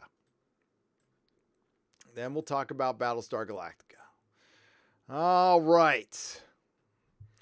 So here we go. Act 1. Again, I'm not going to go past Act 1 because this is all we have. And I'm going to not read every single bit of this because it's really freaking long. But you're going to lose viewers. That's understandable. It's part of life. And I understand. You don't want this movie ruined. I do. I don't care. Again, I don't know if this is true, though. I mean, this is a huge Reddit post. And if this is true, how did this much get out? So Luke is in, and some of the stuff you've heard before. So it starts out with Luke training Leia, and then Leia is pregnant, so she backs out of her training. I'm pretty sure you guys heard that one. Then it goes into the beginning of the film. They're in the jungle. This is a film you see a little bit in the trailer. You see Leia training Rey.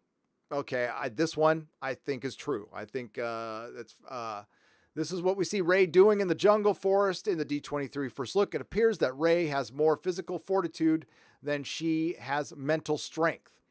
Force planet bathed in red light. Supreme leader Kylo Ren has been aware of a dark power behind his predecessor and former Master Snoke. Kylo has been spending his time as leader of the First Order when the purpose of locating this power. General Hux and Pride have been following Kylo around on his quest and are beginning to get very frustrated with what they see as a fool's errand. They see that this is a waste of the First Order time and resources. When we catch up with the villains of our story, Kylo is leading an assault on a planet with the purpose of finding Darth Vader's Wayfinder device. The device reveals coordinates within the unknown regions, and Kylo is confident that this will reveal the source of Snoke's power. Kylo Ren slaughters his way through the natives and is eventually led to the Oracle, who gives him the Wayfinder. I think I knew that one too. I don't know.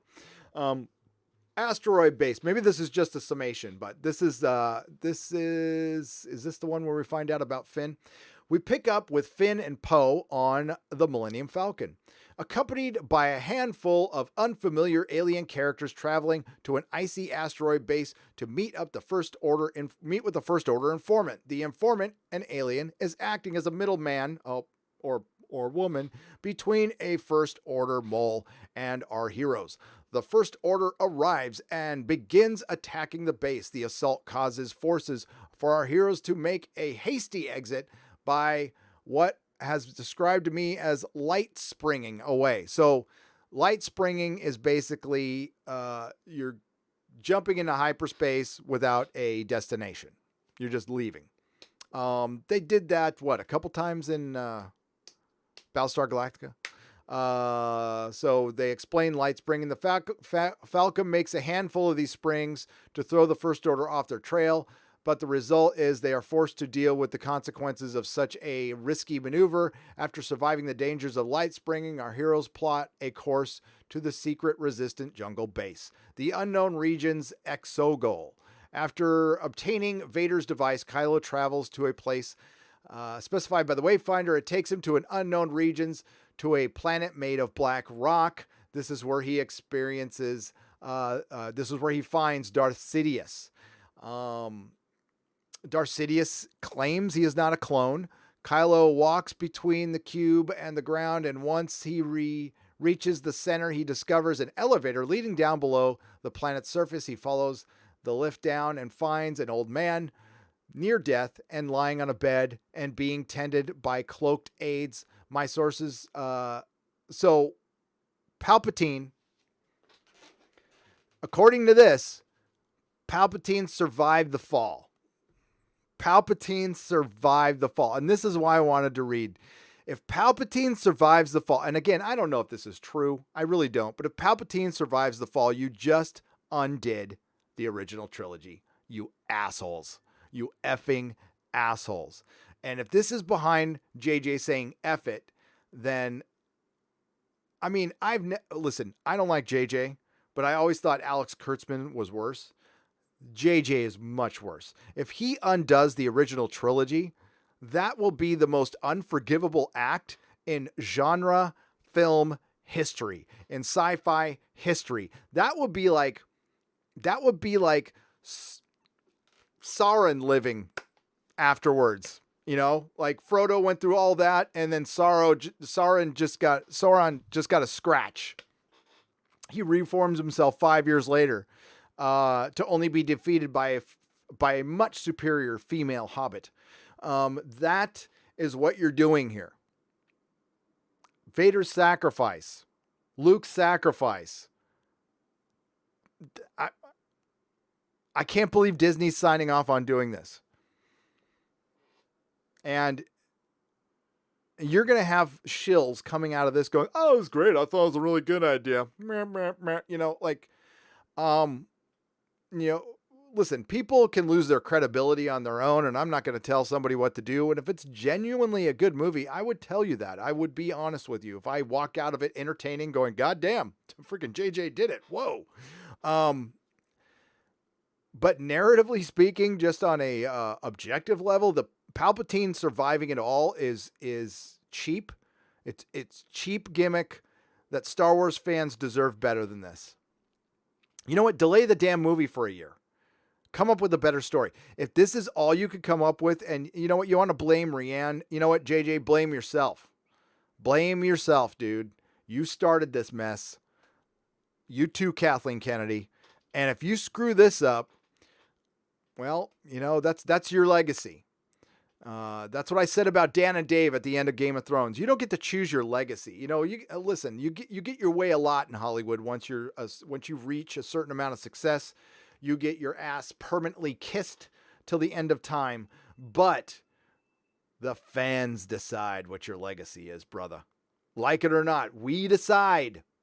So we'll see. And you're going to get a lot of protection from the access media. But the access media, quite frankly, is not what they were a couple of years ago when The Last Jedi came out. Because a lot like the mainstream media's credibility going down the tubes in 2016, your credibility went down after The Last Jedi. So, I mean, listen, wait and see is not a very good thing for a YouTuber to say.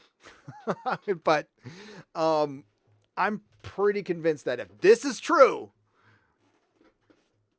I'm very interested. You know what? The most entertaining thing will be the Fandom menace. I will be rushing home after the movie. And, well, of course, I'll make a video of my own, but I will be watching everybody's video. It's going to be a good night on YouTube. That is going to be a good night. That's going to be some must-see YouTube TV. I can't believe. I mean, like, I stopped caring. And now I'm mad again. That's how bad this move is. So now they word it here that Palpatine refutes that he was a clone. I don't know what that means, but it looks like he survived the fall, which is ridiculous. Star Destroyers are indeed equipped with Star Destroyer tech. I think we all knew that. The only thing we don't know here is the Lando connection. Here we go. We're going to go to okay. So Kylo finds Emperor Palpatine. He's not convinced initially, but then Palpatine talks him into it. Palpatine orders Kylo to bring Rey to him and turn her so that the dyad will not be that strong. So you find out that, Kylo and Rey are, basically two parts of one thing, the dyad. General Hux and Pride are tasked with rounding up children in large numbers to train and staff this armada. Children. Palpatine claims that he seeks the dyad. Oh, it's a device, because he is weak and dying, and he wants the dyad to rule together once he's gone. So bringing the dyad together is Kylo and Rey. It's Reylo. Finn and Poe return to the Resistance base, bearing the knowledge obtained from their encounter with the First Order information. The duo brings the knowledge to General Leia and tell her what they know about Kylo's mission to the unknown regions, but without any leads to where they went or how he got there. The Resistance is dead end. Leia mentions that she has a contact who is seeking a link to the unknown regions long ago and may be willing to help. Leia dispatches the two of them along with Rey and the contact to see who that, and Pisana to meet with her contact and see what they can do what information they can provide. Pisana. When our heroes arrive on the planet, they discover that a giant festival is going on. That was the Burning Man. When they thought it would be an easy mission, has now turned into a much more complicated affair. They attempt to lay low and blend in. Unsurprisingly, Chewbacca struggles with blending in. The First Order discover Rey encounters an alien in the crowds that takes a liking to her, presenting her with handmade necklace as a gift. She is asked her name and she responds Rey. When asked her family name, she replies she does not have one. At this point, Kylo establishes a connection with Rey through their bond. Their conversation ends with Kylo grabbing the necklace from around Rey's neck. The necklace proves to be the key to where the First Order discovers their location. They find their location. They find Leia's contact. After having spotted an old Wookiee friend out of the crowd, it's Lando Calrissian pops up. Greetings and introductions are exchanged. Lando tells them of a dagger that, this is so J.J. Abrams, of a dagger that may help them find what they seek. Many years prior, Lando and Luke went in a search for this dagger, the J.J. MacGuffin, and was owned by a Sith loyalist named Ochi, spelling not confirmed. They tracked Ochi to Pisana. They tracked Ochi to Pasadena. That's what I want to say on this one. And the trail went cold. When they met the question, they never left the planet after they searched for Ochi and his dagger. Lando tells the team that he had a young child at this time, and Lando had a young child at this time of his and Luke's quest. He didn't have a child with Luke, but he had a child at this time. while they were out searching for the dagger. Well, I guess Lando was doing something with his dagger. The First Order stole his child. After having failed to protect his child from the First Order, Lando and Luke parted ways, and he stayed on Pisana ever since. He just gave up. Another bad father. This story strikes a chord with Finn, having been stolen from his own family at an incredibly young age. Lando points them in the direction and the last known conditions of Ochi's ship, wishes them luck, and that's it. Our heroes follow the trail that Lando pointed out to them, and eventually they happen upon Ochi's ship. When Rey sees the ship, it triggers her memories. It's the same ship that left her behind at Jakku. Before the implications of this can sink in, the ground beneath them gives out and the crew gets sucked below the surface of the sand. They find themselves in a series of underground tunnels where they discover the remains of the Orchi and the dagger that Lando and Luke sought after. Rey feels a very strong connection to this weapon, but can't quite articulate it. The dagger has writing on it in a language that nobody can identify. It's then handed over to 3PO, who identifies the writing as a Sith language, but reveals that he is unable to translate it. Does this sound like an Alien episode? An Alias episode. So Sydney Bristow gets a USB drive. She plugs in the USB drive, but she can't understand the language on it. So it's an ancient language that only one guy in Egypt knows. So she takes the USB drive and the computer to Egypt, where that guy reads it, but there's a code that's missing half the code. So they have to go to Hawaii to get to the. So you see what I mean? It's a goddamn episode of Alias. So they're looking for the dagger. They find the dagger. It's got a language. They can't understand the language. 3PO reads the language, but it's half information that they're going to have to go find somebody else. And it's a big MacGuffin BS chase. And you're going to find out all your pertinent information at the end of the movie, which gives it zero impact. You don't have impact. So when Luke found out Vader was his father, we found out in the second movie. The way JJ would do it is we'd find out at the very end, and it would just be all gimmick. I'm out of here. M. Night Shyamalan is my bitch. You know, it's like, come on. Come on. I will link here, guys. If you guys want to read, I'm not going to read this whole thing, but, oh shit. I'm sorry. Chat. I had that. There we go. I always do that. So this is the end of the first act. We're not, again, this is only the end of the first act. Once the crew exits the cave system, they see First Order destroyer in the sky, and they know that Kylo Ren has found them. Once they realize that the reason that the First Order would have already found the Falcon, making that plan of escape impossible, the Falcon is boarded and subsequently taken back to the Star Destroyer. In an act of desperation, the crew boards Ochi's ship and attempt to get it working. It's on this ship that the crew discovers that the new droid Dio, Rey senses that Kylo is coming after her. So she takes off on her own to confront him and buy her friends some time. This is where the TIE Interceptor flip sequence is in the first trailer. Chewbacca splits off from the crew, attempts to delay the Knights, but is captured. The dagger is taken from him, and he boards a First Order prisoner transport. Rey and Kylo both notice Chewie being taken captive and begin being brought into the transport ship before the confrontation. As the ship takes off, Rey shifts her attention from Kylo to capture her friend and begin the use of the Force. To stop the transport and pull it back to the ground, Kylo attempts to counteract by pushing, and Rey collapses, and that's kind of the Falcon goes away.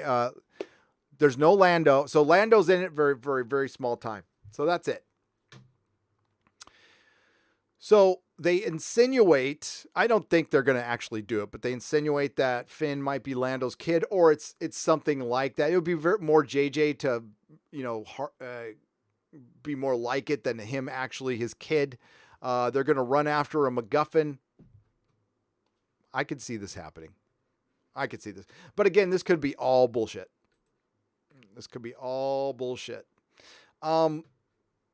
Honestly, spoilers have never bothered me. I've read them forever, and they don't ruin my enjoyment of a film because, well, especially JJ is, unless you're just the thing is, JJ's all about the surprise. They even mentioned that in that article. That's why I read it prior to this. But yeah, as far as this film possibly being better than The Last Jedi, certainly. The Last Jedi was pretty bad. But I think it might be Force Awakens, this might be JJ not trying to copy any other Star Wars movies, which would be interesting, but he's just going to copy himself. And that's the thing is, it's okay to be self-referential, especially if you're like Spielberg and you're talented, but JJ does it because I think that's all he could do. That's all he could do. But as far as reading this, I don't care. I don't care. I gave everybody a warning. I don't care. Disney can kiss my ass the way they've treated fans. And listen, I look at Disney as a whole. So when they buy Marvel Comics and they hire Zoe Quinn, that does it break me? No, but it really, it breaks whatever hope I had that they can turn things around. It really, that's an impasse. That is like, okay, maybe we're done here. So, cause I always held, forgive and forget. Sometimes I always held that I could probably go back if Disney is less filled with agenda. And, listen, there's going to be creatives who had a problem with me reading that. I don't give a shit. I warn people they can back out. Nobody's forced to hear me reading the spoilers. These are only one part of the spoiler, and it could not be true. It couldn't be true. And it's been up for quite a while now. So it's been up for, it went up today. And it's getting a lot of likes. And I went through this with Game of Thrones too. And the thing was, when I was reading, now I didn't read the Game of Thrones spoilers, but when I was reading them, I was aware of them. I couldn't believe they were real. And then they ended up being real. And quite frankly, there were other fake spoilers that were better than what we actually got. Bringing Palpatine back again is the worst thing you can do to Star Wars. It's a cheap ass, weak move when you have nothing left. And if they pull out, we did it for the fans. We were just trying to make the fans happy. No, you're not. You're trying to make as much money as possible. If you wanted to make the fans happy, you would have put Han, Luke, and Leia together on screen for fucking 2 minutes. You didn't want to make the fans happy. Yeah, how's Galaxy Edge working? How's it working? Let's get to the chat. Boom.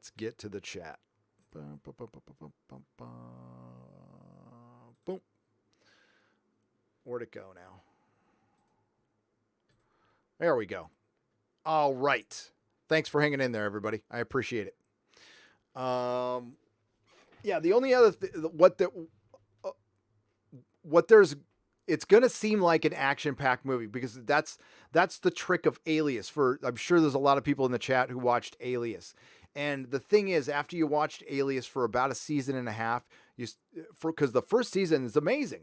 It's cool. It's very interesting how it's put together because an episode will end halfway through an episode. So you won't get a full episode of television. They do like an episode and a half, and they would start it halfway through the episode. But after a while, you see it's just a gimmick and they're not really going anywhere. It looks like they're really building to something, just like the early seasons of Lost. It looks like they're building to something profound. You know what I mean? Battlestar, whether you liked the ending or not, it was profound. You might not have liked it, but they were hinting towards that. That's kind of, they ended it where I thought they were going to end it. And it was profound to me. Alias they got bored. If they would have stuck with their concept and really put some work into it, it could have been something. But they did it with Lost. They did it with Alias. They did it to Fringe, which was one of the better shows they put on.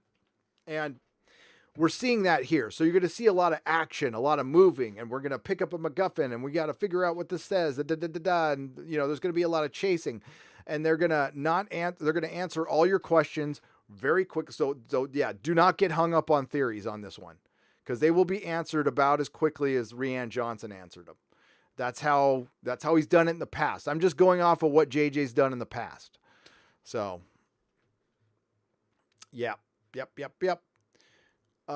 Gary, look at how the Greeks drew people and carved statues, strong, masculine, and feminine, and not afraid to be proud of their bodies. Admiral Tiberius, you are correct. I got to see some of that when I was in Sicily. It was amazing. It was freaking amazing. And it was everywhere. That statues, ruins, everywhere. Not Greek. Well, some of them were Greek. There were some Greek ruins there. King Arcuous for $5. Is the Joker movie going to become a thing now, making a superhero movies that are more drama than super? By the way, heard that Scarlett Johansson hates she hates ScarJo? She might. You can't hate your nickname. Yes, they need this to succeed because they don't want to spend as much on superhero films. They have been complaining about that for a long time. Hollywood is cheap. This is where JJ is going to have a huge problem in the future. This is where where JJ is going to have a major problem with AT&T. JJ likes to spend money. Now, he's been at a couple places that aren't afraid to give it to him. Disney and Paramount. AT&T is going to be cheap on his ass. He's not going to be able to make a $300 million Justice League movie. Oh, no. AT&T and Warner Brothers have been going in the cheaper, lower production. That's why we're getting a Joker. The guy that they Me Too'd out of there, he was famous for bringing in movies under budget that made a lot of money. And then they paid for JJ, who's Mr. Bloated. And AT&T's just not going to do it. JJ's not going to be able to move on that one. So you might see JJ start working for other places. Technocratic concentration camp. What is up, my friend? Australian 449. Have you heard about the remake of The Princess Bride? I have. It's the dumbest idea ever. So current year Princess Bride. It's going to be a man. The bride will be a man, and they're just going to gender swap it. They're going to gender swap it. They'll be telling a story to a little girl, and it'll be a girl on an adventure to save the man. I'm not joking. That's what it's going to be about. I'm being dead serious. Unhinged Crank for $2. JJ stole himself. Haha, Ben Solo kills Han. JJ should watch his kid. We're going to find out. I have a feeling they're going to try to make Ben Swallow forgiven, because they're going to say, well, he just killed his father. It's just his father. It's not like he killed his mother. It was just his father. Loquacious Primate, $10. When I got around to watching the Chappelle special, I enjoyed and laughed, but was also surprised so much fuss was made about it. I hadn't realized how stuffy and restrained most comedy has become. That's a great point. It wasn't his edgiest episode. It was his most poignant, but it wasn't his edgiest episode by far. I have heard edgier. Actually, I mean, if you put it in relation to what Lenny Bruce did in the 60s, it was tame. It was tame. No, we've the SJWs, NPCs, PC culture are the new Puritans. I don't ever talk about The Handmaid's Tale. The Handmaid's Tale is SJW porn. It's feminist porn. I tried watching an episode. It's god awful. It's one of the worst things I've ever seen. It's like just a horrible view of the future. I don't know how anybody gets any enjoyment out of that. I think people watch it like they watch The Daily Show. That's just my guess. It's anger porn in the narrative. Red Cookster 71, £5. Awesome stream as always, Gary. Just seen Doomcock tweet. They are rebooting Battlestar Galactica, the 2004 version. Doomcock is apoplectic. So they're rebooting the 2004 version. They're rebooting the 2004 version. What? That's not what Sam Esmail said in his tweet. I thought they're going to do a different, I got to get to his tweet. Let me get there. Cause I mean, I won't even waste my time watching it. It's DOA. Horace Cock Johnson for $5. Hey, I'm a new subscriber and I was wondering, what is your favorite Starship class is? Mine is the Ambassador class, i.e. the Enterprise C. What's the original class again? I like, I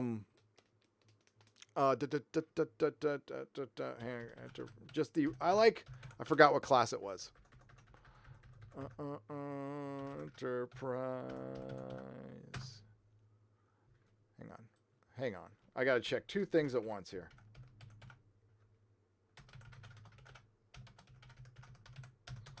I'm brain farting this. God dang it. Constitution. No, not Constitution. Not is that the Constitution class? The original one? Yes. Constitution class. I like the OG, the one that's hanging over my head. Bless you. Somebody sneezed. I don't know if you heard that or not. Okay, Nan, hang on. Let me get the Sam Esmail's tweet here. Because I know he said we're not going to Battlestar Galactica.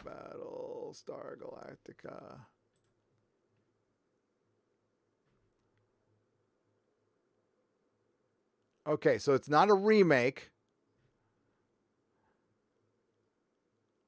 Oh, you know when I get to his goddamn Twitter?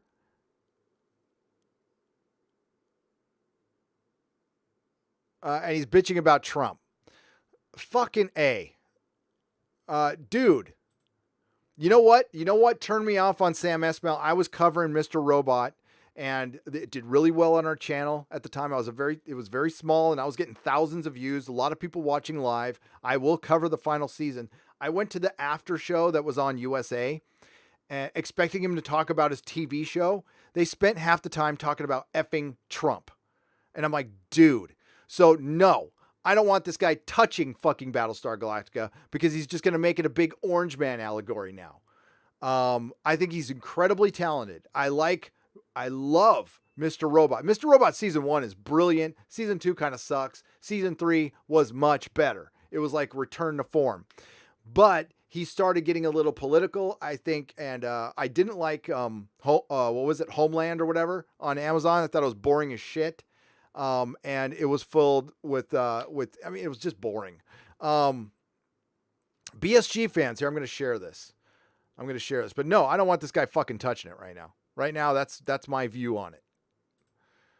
There would have been a time I would have been very happy that this guy was on it, but now is not the time. You want to know why? Well, I'll show you. I'll frickin' show you.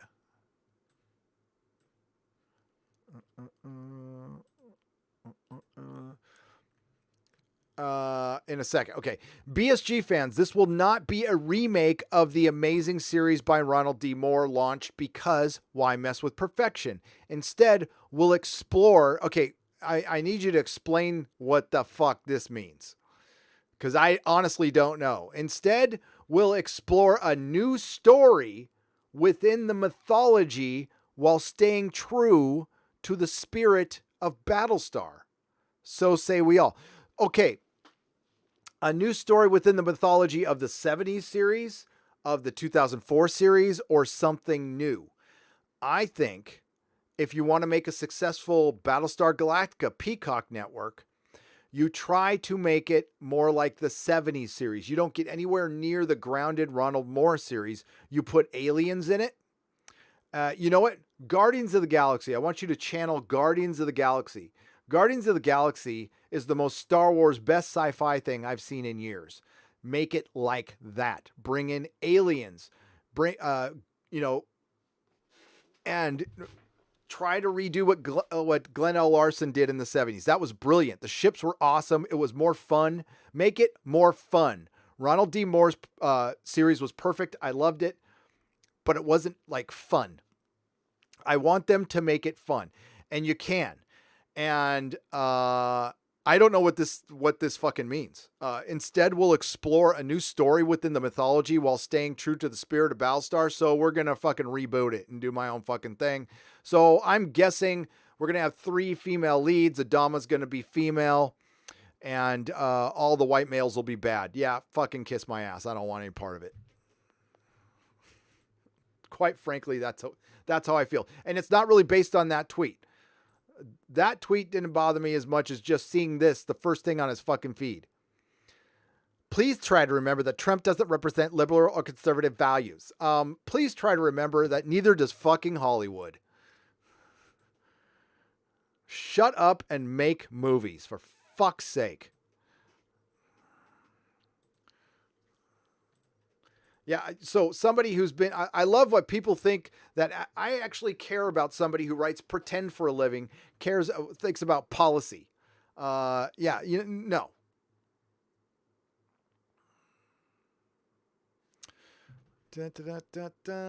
Petition launch for DC Comics to print a style guide by Jose Luis Gosea. Dan Didio weighs in. What's the style guide? Oh, that's awesome. Yeah. Oh, yeah. I got to show you that because this is what I grew up with. I mean, these days are long fucking gone, but that's what I'm talking about. Give me my primary 4 colors. Yep, and yep. Yep. Hell yes. Look at that.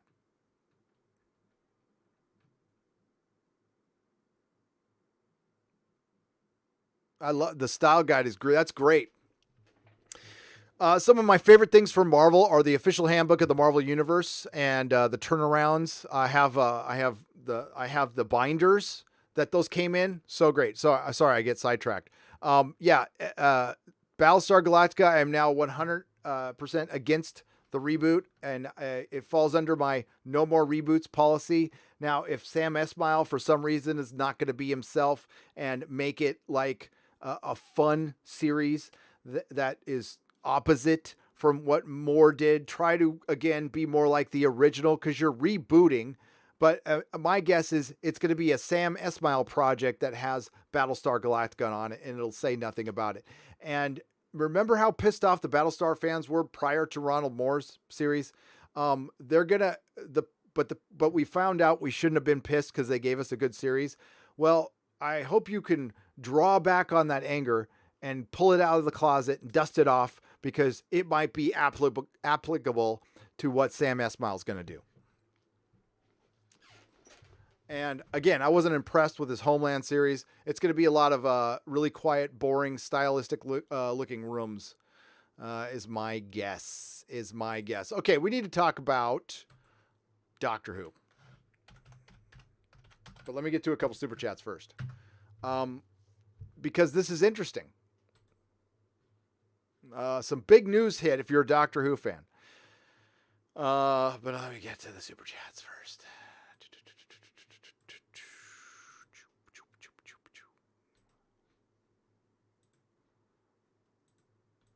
There we go. Sorry, folks.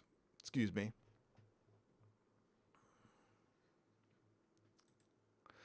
HX823, I liked it, but it was alternate reality, and that's why I liked it. It wasn't the original Battlestar. I would love to see them continue the original Battlestar. I love the original Battlestar, but what Ronald D. Moore did was an alternate universe, so that's why I was okay with it. It would have been nice, though, while some of those people, like freaking Dirk Benedict, I love Dirk Benedict, and we can't have all the members because they're all gone now. But I love the original, too. I love them both. I do. I have no problem with that. All right, let's get to some super chats here. Horace Cock Johnson. Thank you. So, yes, Constitution class. I am a fan of the OG. I'm not the biggest fan of the Next Generation Enterprise, but I love Next Generation. But I've never loved the ship. It's all right. I like it. Unhinged Crank for $2. JJ stole Phantom Menace theories for Han to survive. Maybe. Han's not going to survive, though. He'll be a freaking Force ghost or something. Don't be shy. Let them fry, says Australian $5. First time super chatting. Thank you. And if this stream was 3 hours later, I could give more, but put this towards the next statue action figure and hail Snowflame. Hail Snowflame. Hail Snowflame. Thank you. And I appreciate it. Techno Babbler for $5. Is it diversity if a new black character is the son of the only previously existing black character? No, actually it's not. It must be a very small universe. That's funny. Techno Babbler. Unhinged Crank. Racist JJ again. First Finn is a janitor. His dad Lando abandons him, right? For $5 exactly. Nicholas Horton, £5. Heir to the Empire novel trilogy should have been the sequel trilogy. I'm going to read it. Yes. Absolutely. Or Dark Empire. Zizzy's Vax for $2. 20 years to midnight of the Venture Brothers 20 years to midnight of the Venture Brothers in Star Wars 9? Maybe Venture Brothers. God, I saw S9. I want Venture Brothers season 9 so bad. Or is it 8? Sorry, season 8. Dan Vanoy for $2. Most likely BS. Nobody gets a full script anymore. But we didn't get the full script. We only got the first act. But you're right. But you know what? That didn't stop. Yeah. Because even the Game of Thrones spoilers were only from certain aspects of the set. So I agree with you. Pinion, Canadian, $10. December 16th, 2015, Cinema Blend interview. JJ, Leia chose not to train when there was other more important work to be done. That's right, Pinion. December 6, 2015, Cinema Blend interview with JJ, and this is true. Leia chose not to train when there was more important work to be done. How is she the one to train Rado? Did he kind of forget as well? Yes, maybe. Well, it certainly does look like she is there helping her train. It does. Dark Knight of Thrones for $2. Hail, Gary. Hail, comic book source material. Hail, for sure. Thank you for the $2. Lazaru 101, $2. The Toxic Brood will always love the Nerdrotic. Thank you. I appreciate that. We love the Toxic Brood. Bin with Bacon for $2. 2004 Battlestar sucked anyways. I disagree, but we can agree to disagree. JC Shaggy, $2. Make a series on Blood and Chrome. Blood and Chrome was, it was okay. It was okay. Southeastern Kaiju for $2. If Hollywood doesn't teach us politics, who will? Obviously nobody. Southeastern Kaiju, I didn't know racism was bad until I watched Doctor Who. Swear to God.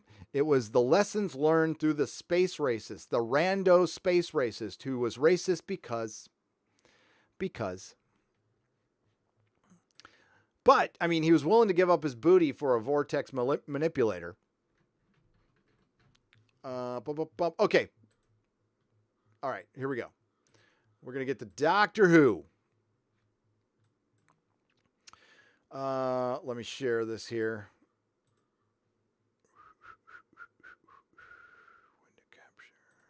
There we go. Oh, wow. What happened? Oh, that's what happened. That's what happened. All right. So we got, to end this, we're going to read a couple of letters and we're going to get to, there we go.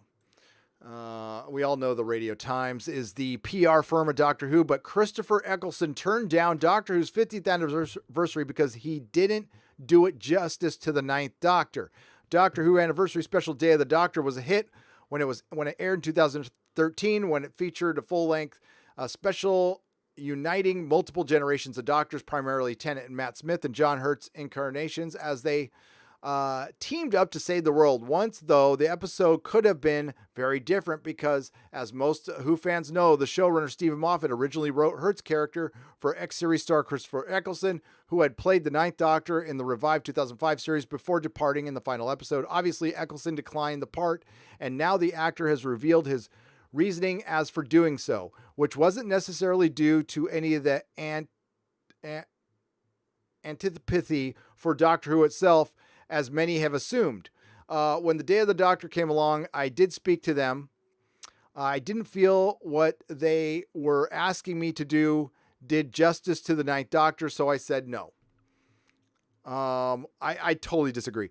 Eccleston also revealed that he still felt hurt by his treatment upon leaving Doctor Who in 2009, having previously spoken at length about how he lost faith in the production during the filming and threatening legal action over the statement the BBC put out on his departure.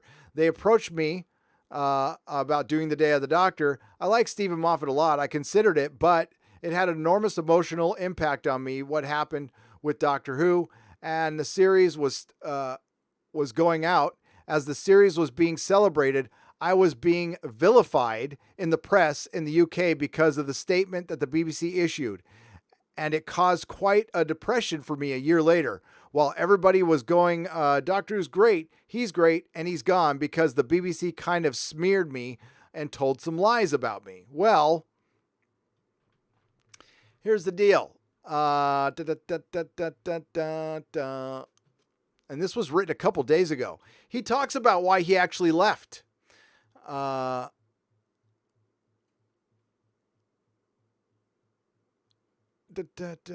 John Hurt's a far better actor than me, and that opened up a whole new dimension. So it was a positive thing, really. But Eccleston talks about why he really left. So Eccleston had anorexia or bulimia, one of the two. So he had an eating disorder.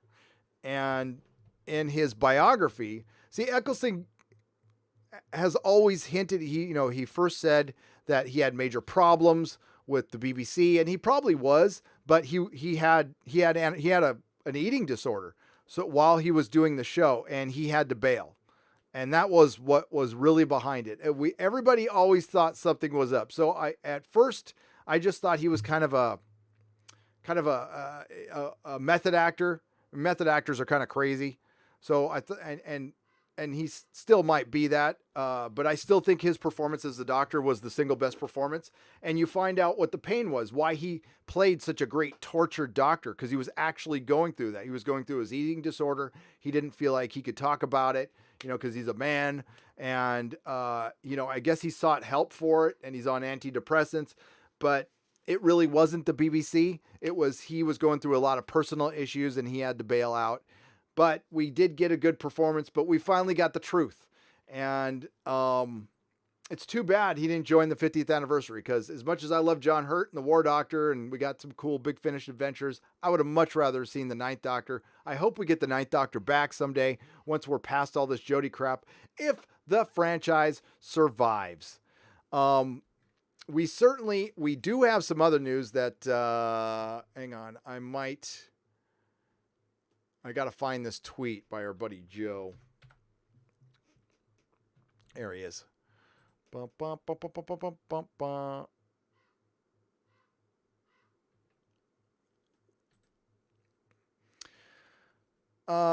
we go.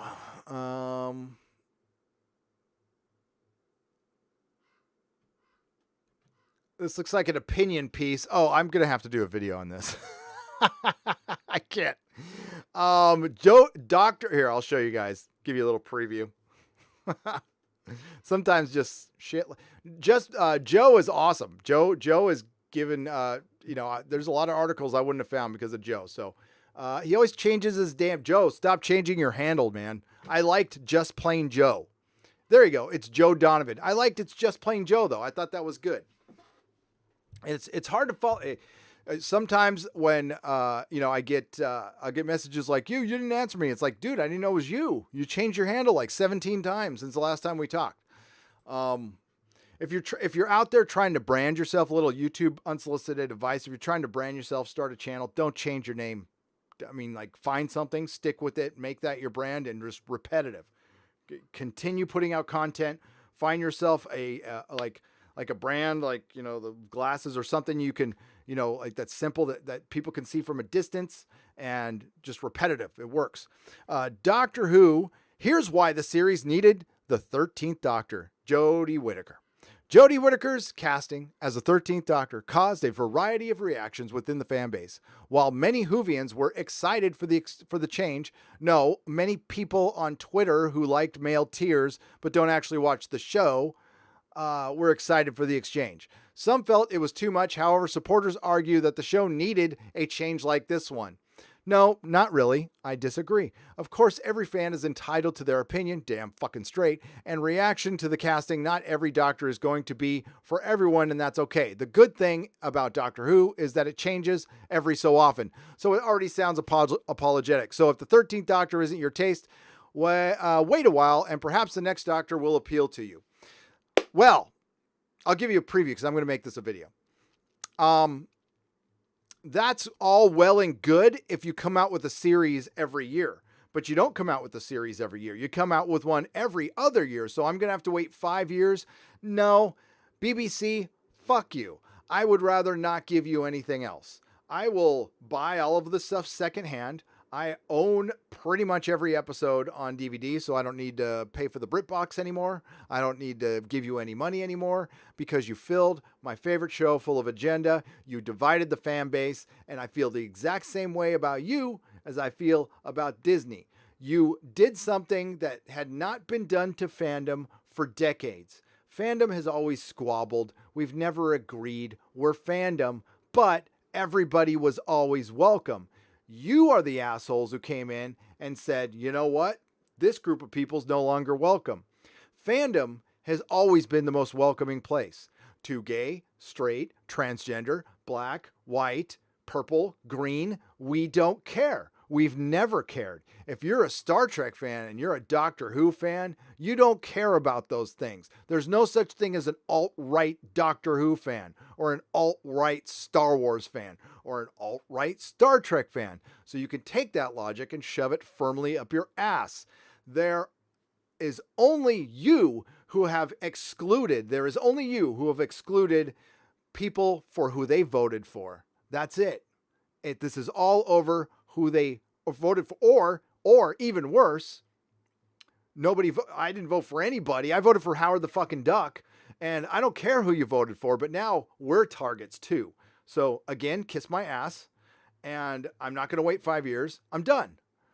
You killed the franchise. You screwed it over. If you do something quick, maybe this year, maybe, I don't know, we're really approaching that September announcement. As a matter of fact, we're 2 weeks away from the big announcement. There's supposed to be some announcement on September 28th. I don't know. This is what I heard. I don't know if it's true or not. What's this announcement? A new Doctor, a third season, Jodie leaving, Chris Chibnall leaving. I don't know. What's up, Mary? But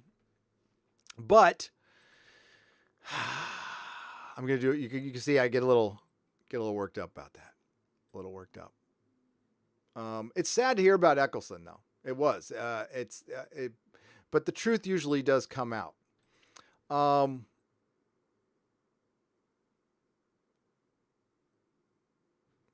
So I'm still confused about the Battlestar thing. If it's not a reboot, it's a continuation. It's a continuation. When the news broke that Mr. Robot creator Sam Esmail was working on a new version of Battlestar Galactica for NBC's upcoming streaming service Peacock, word spread around the world that it would be a reboot of the original series by Glenn A. Larson, but later remade by Ronald D. Moore. And although details of the upcoming show are scarce, most likely because it's only in the early stages of development, Esmail has taken to social media. I don't know what this... Okay, so there you have it. This iteration of Battlestar will tell the story within the narrative universe that Moore created. What? Okay. That's stupid. Yeah, forget it. I don't care. It's off my radar. This is not something I'll even anger review. It's ghosted. It's ghosted. Henry K, thank you for the $1. Mark the Cyborg, Canadian $6.99. I already read. Okay, this jumped up on me. Dan Vanoy, it's more like Rey will train Leia. You know, you're right, Dan. That's probably what we got wrong. It's probably true. Just emailed you a fun Doctor Who image that says it all. Let's check the email if I can do it real quick. Yeah. Okay. So the reboot for Battlestar is a continuation of a story that definitively ended. Like definitively ended. So I don't care. It's a big I don't care. And NBC, you're idiots. You're absolute idiots. Peacock Network. Oh my God. We might have found something CBS All Access might do better than. Here we go. Let's see what this image is. Hey, this is the first time I've seen her face. I got to make sure. Hang on. I got to show this picture, but I got to show it without showing the entire window. Hang on.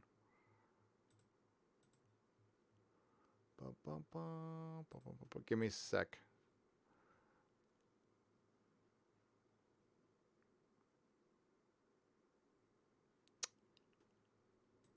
There we go. That says it all. It really does. Where do I see the Day of the Doctor, the Husbands of River Song, the complete 9th series. Terrible. This is a complete. Is that 9th series part 2?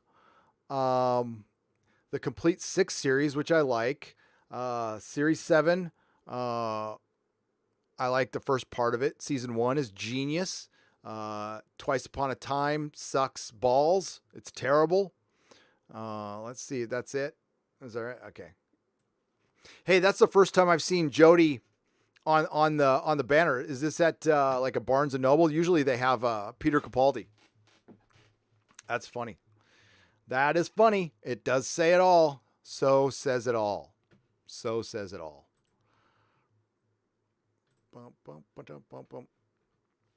All right. God, we lost so many. Oh, I was going to say, wow, how did we lose that many viewers? But it was just the number was off. Okay. Here we go. Thank you, Daniel, for $2. Darth Gorbag for $8.88. I really want the Black Widow movie to be great. I do too. I want it to be the character, do the character justice, but my expectations are minimal. They've got an inexperienced pro-feminist director, so no, it's not going to be good. Black Widow is a movie that needs to be a hard R because her power set is not that interesting. Sorry. ScarJo's great, but it's a prequel. It doesn't move the story forward. It sounds boring. It sounds very uninteresting. Jake Batkin for $5. Please hold up a Pertwee or Tom Baker action figure so I can reflect on the good old days. Is there one that's close? There's one. Is there one that's close? Yeah, there's one that's close. Hang on a second. Hang on. Look at the drop down for a second. I mean, I don't mind you guys seeing my legs, but I don't want to hear. Is there one? I know there was a Tom Baker run. You making me pick a bunch off the wall. Oh, here's Tom. But yeah, I can't get a John Pertwee. It's like way up top. Sorry. But we'll get you a Tom Baker. There we go. You want a jelly, baby? I mean, I guess I could have taken the one that's on the wall right there. Dude, these are hard to get. That's a Big Chief Tom Baker right there. And they run for thousands. But this guy sold me one without a hat. And I got it for really cheap. And then I found a hat for like $1. It was great. Yes. So that is that. I'm sorry. I'll get you John Pertwee next time. next time. But Jack, I mean, go watch Robot, City of Death, something, That's our man right there. That is what. Can you see this guy in Jodie Whittaker's body? Hell no. Hell no.